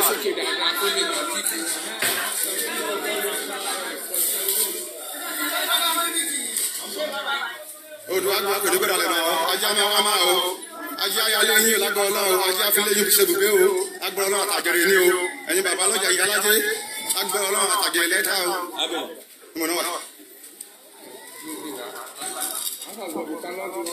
Ẹ wo gbogbo environment ẹ wo gbogbo ẹ bó ṣe rí níbi táwọn èèyàn ti ń tajà.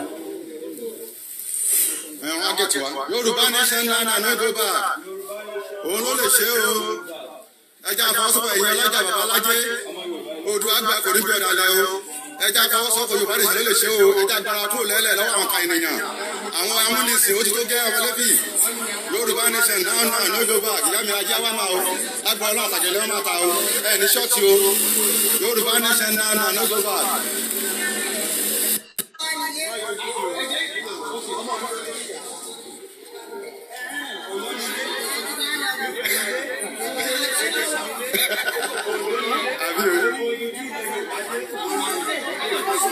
bẹ́ẹ̀ni Èkìtì nílé Kwara nílé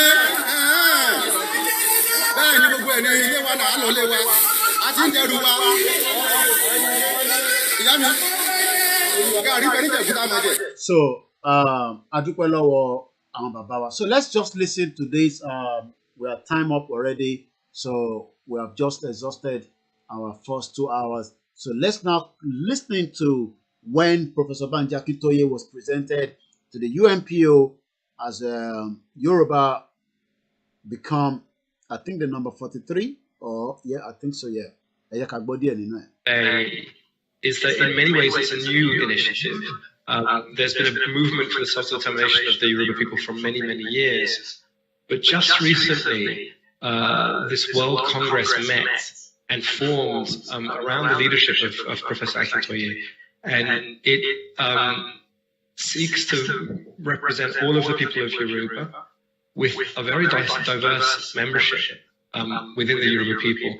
And for us, it's just wonderful to a movement being developed like the World Yoruba, and a highly known person within his community. And so I'm just delighted to have you join us and to join the UNPO. So the floor is over to you, sir.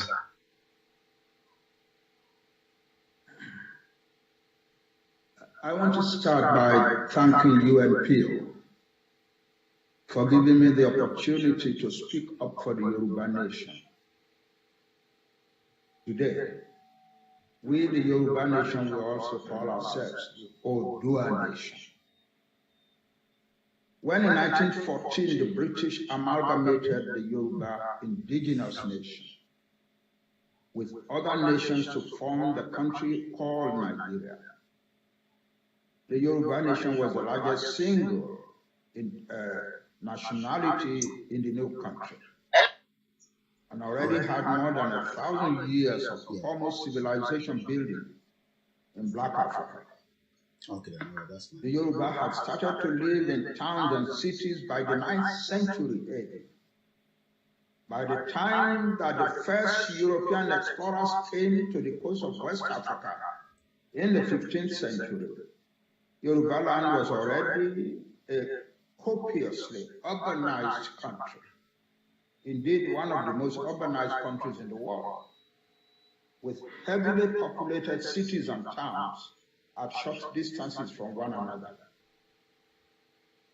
In the context of this urban civilization, we Yoruba evolved advanced economic, cultural, political, and religious systems.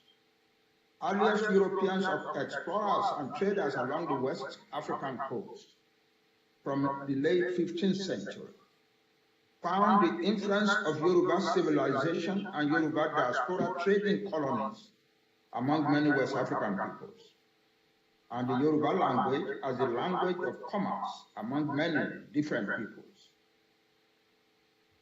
With the coming of Christian evangelism and Western education in the mid-19th century, Yoruba urban civilization immediately enabled Yoruba land to benefit more than other parts of Black Africa.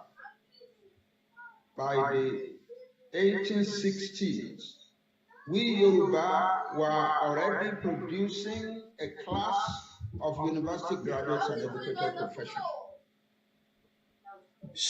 The first newspaper in Black Africa was published in the Yoruba city of Abeokuta in 1959, and other newspapers were soon published in other Yoruba cities.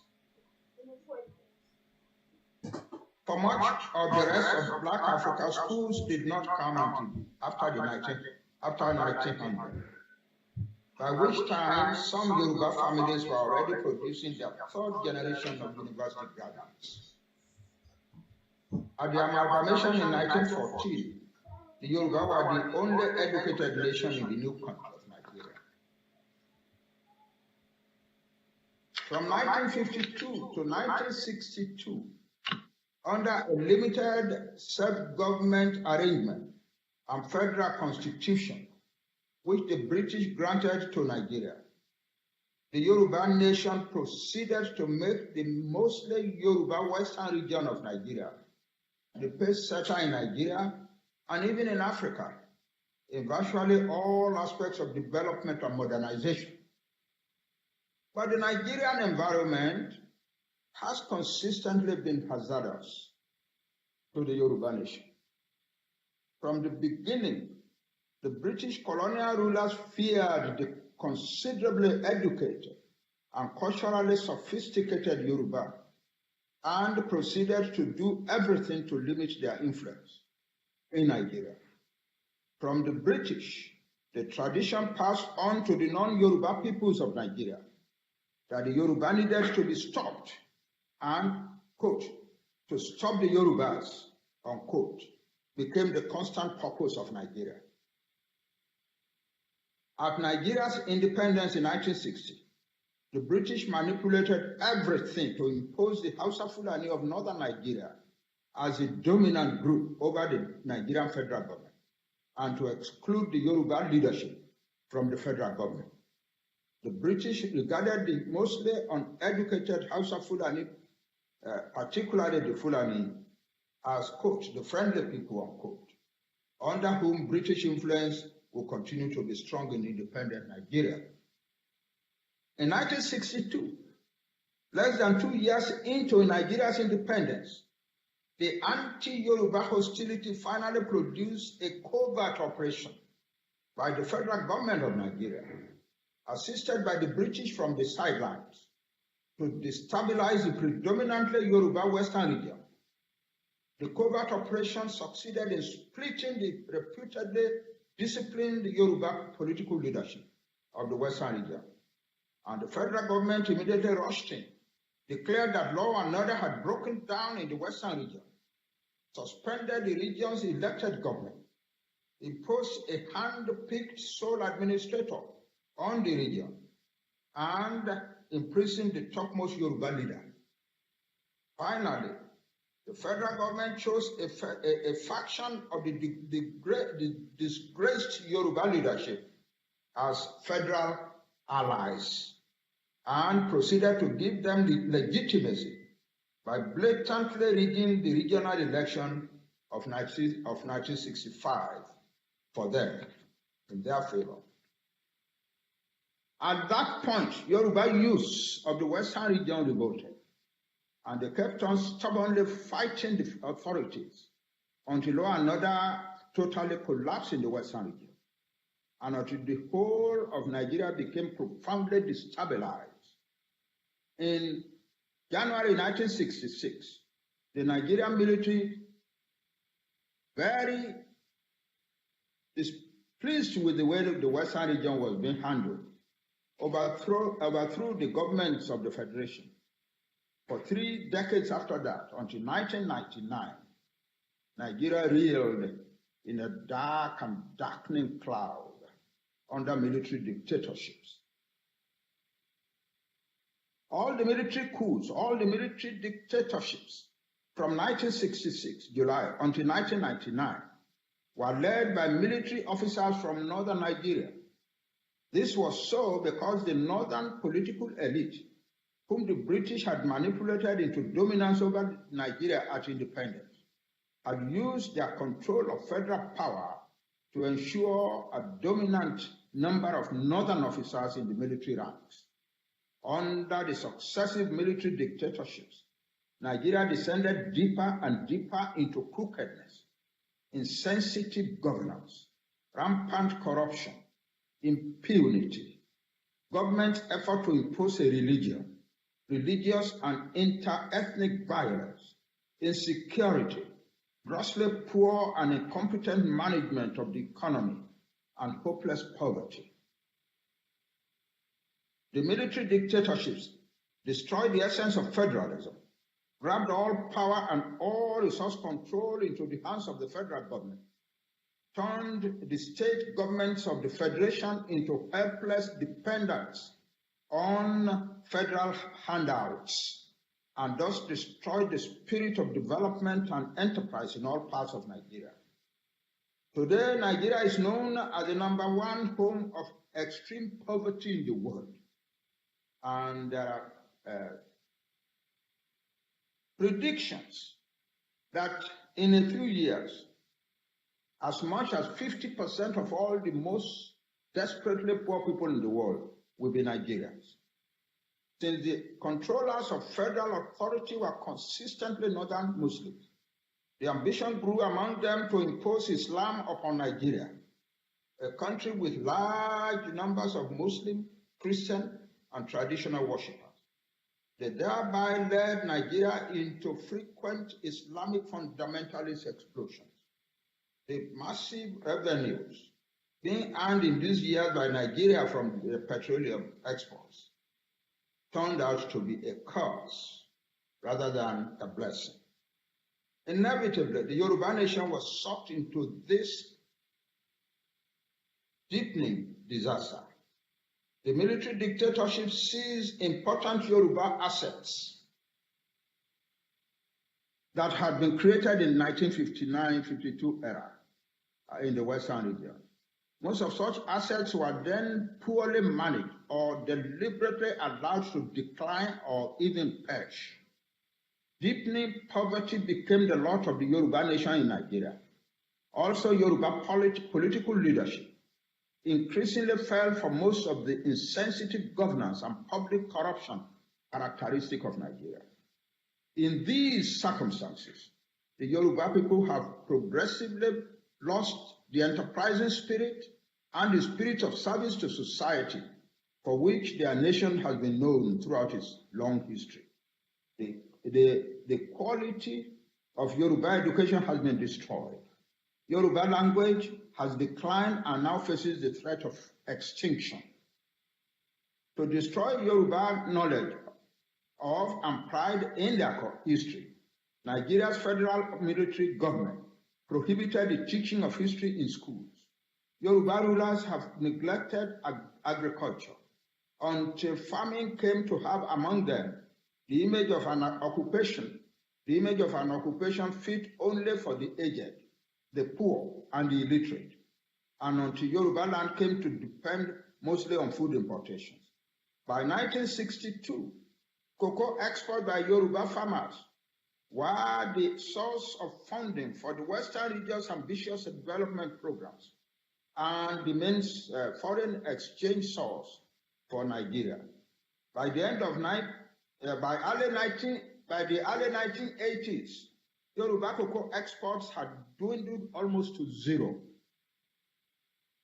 With the economy depressed, unemployment has escalated relentlessly among educated Yoruba youths, forcing many to go into crimes, into drug abuse, and into criminal courts, and forcing many more to flee to other countries in the world. Yoruba youths are regularly many among West African youths who in desperation attempt to reach Southern Europe through the Sahara Desert and the Mediterranean Sea, and who frequently die in droves in the desert and in the sea. The Yoruba people are experiencing a degree of poverty, of loss of morale, of hopelessness, and of disorientation unknown in their history. In spite of their very strong cultural unity, and in spite of their unity around many other exalted principles, the Yoruba almost constantly look disunited and conflict-prone in Nigeria. Largest in population in Nigeria and in Africa, the most educated people in Nigeria and in Africa.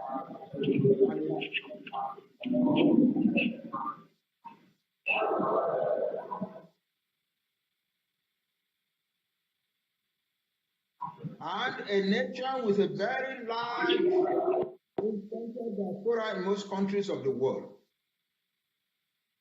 The Yoruba do often appear like a small and impotent group in Nigeria. The Nigerian experience now confronts the Yoruba with the probability of a devastating revolt among the huge masses of their educated but unemployed and neglected youths. Ultimately, the worst degradation suffered by the Yoruba nation in Nigeria is that since 2015, heavily armed Fulani herdsmen and militias from northwestern Nigeria have been coming to Yoruba land, rampaging, destroying farms and villages, killing rural folks, threatening to conquer the Yoruba nation, to seize land all over Yoruba land, even to banish the Yoruba nation from their homeland, and to bring Fulani folks from other countries of West Africa to seize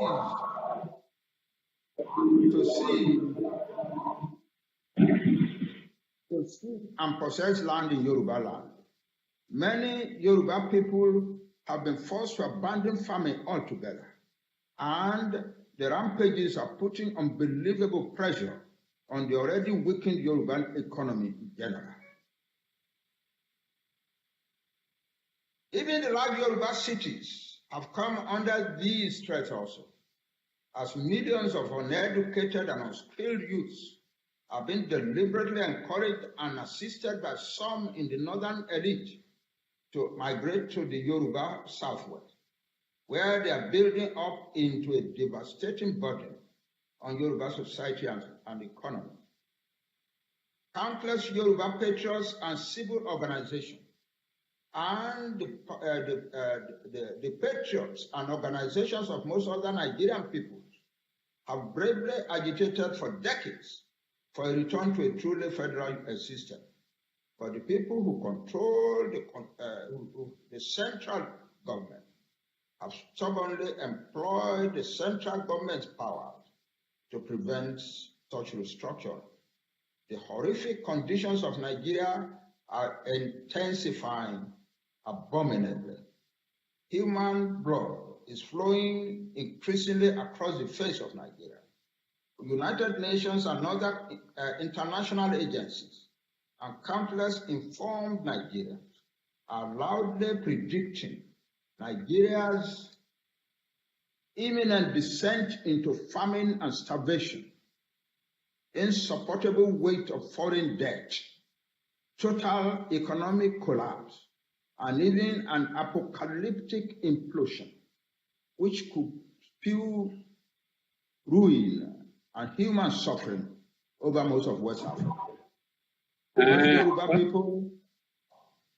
Most of Yoruba people have now given up on the agitation for restructuring and have moved to the position that the Nigerian situation should be sorted out by peaceful and friendly negotiations, which will enable the Yoruba nation, as well as other nations that so choose, to retrieve their self-determination and to pursue in their own way their political, economic, and cultural stabilization, progress, and prosperity. The Yoruba World Congress, which I have the honor to lead, and which consists of thousands of Yoruba men and women at home in Nigeria and in the Yoruba diaspora in most countries of the world, has stepped boldly forward to motivate the Yoruba people to defend their homeland and to prepare themselves for the accomplishment of their nation's ultimate goal of self-determination and prosperity. Adúpẹ́ lọ́wọ́ bàbá wa Professor Banji Akintoye. That video was 2019. It's just to remind us. Fáǹfààní àwọn tí ẹ lè má láǹfààní àti rí fídíò yẹn rí for this might be your first time. The awareness will be increased. We might also add more to what we are doing in terms of the hours we are going to be putting into this movement. Nígbà tí àwọn UK fẹ́ kúrò nínú EU, gbogbo nǹkan pátápátá lọ throw to give their citizen, you know, the British reason tí wọ́n ṣe láti kúrò nínú location 419. So we're going to end it here now. We're also streaming with the Young Can, which I'm sure some of you have already joined, so that there will not be two broadcasts going simultaneously. Teba Losori page Young Can has already started. So what I'm going to do is I'm going to end this and I'm going to bring it on the YouTube. This is currently going on. This is a live transmission from we really love you and we are praying along with you. So this is a live transmission. So many people in the front too. So what I'm gonna do now, I'm gonna bring this one down. Okay, I didn't even show you that, sorry. So this is currently going on in Nigeria with Yonkan at the moment. So it might end the broadcast late. So so that you can all enjoy it as well for those that want to continue the broadcast. And Niri Jubailo, Tobadola, I wanted to play that audio, but I'll leave it to tomorrow again when I'll play that again. We've already circulated. I'd like to say thank you very much to everyone that have joined us. My name is Olamikoiki, and we will continue with the broadcast again tomorrow. Have a very good evening from wherever you're watching. We love you all. But one thing is, Yoruba nation is non-negotiable, and we must continue to fight for what belongs to us in a peaceful manner, but I'm sure everybody understands the reverse part of that. So, peace, think about that peace. I'm sure you all get the message. So, let's play the anthem, and I will say, have a very good evening. And then I'm going to start the broadcast straight away on YouTube so that Ali pick signal. I want to want Shilawalawani location 9 at the moment.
So in just about a minute, but you'll just pick up the signal from the Yoruba land where Young Khan is currently live. Have a very good evening and bye for now.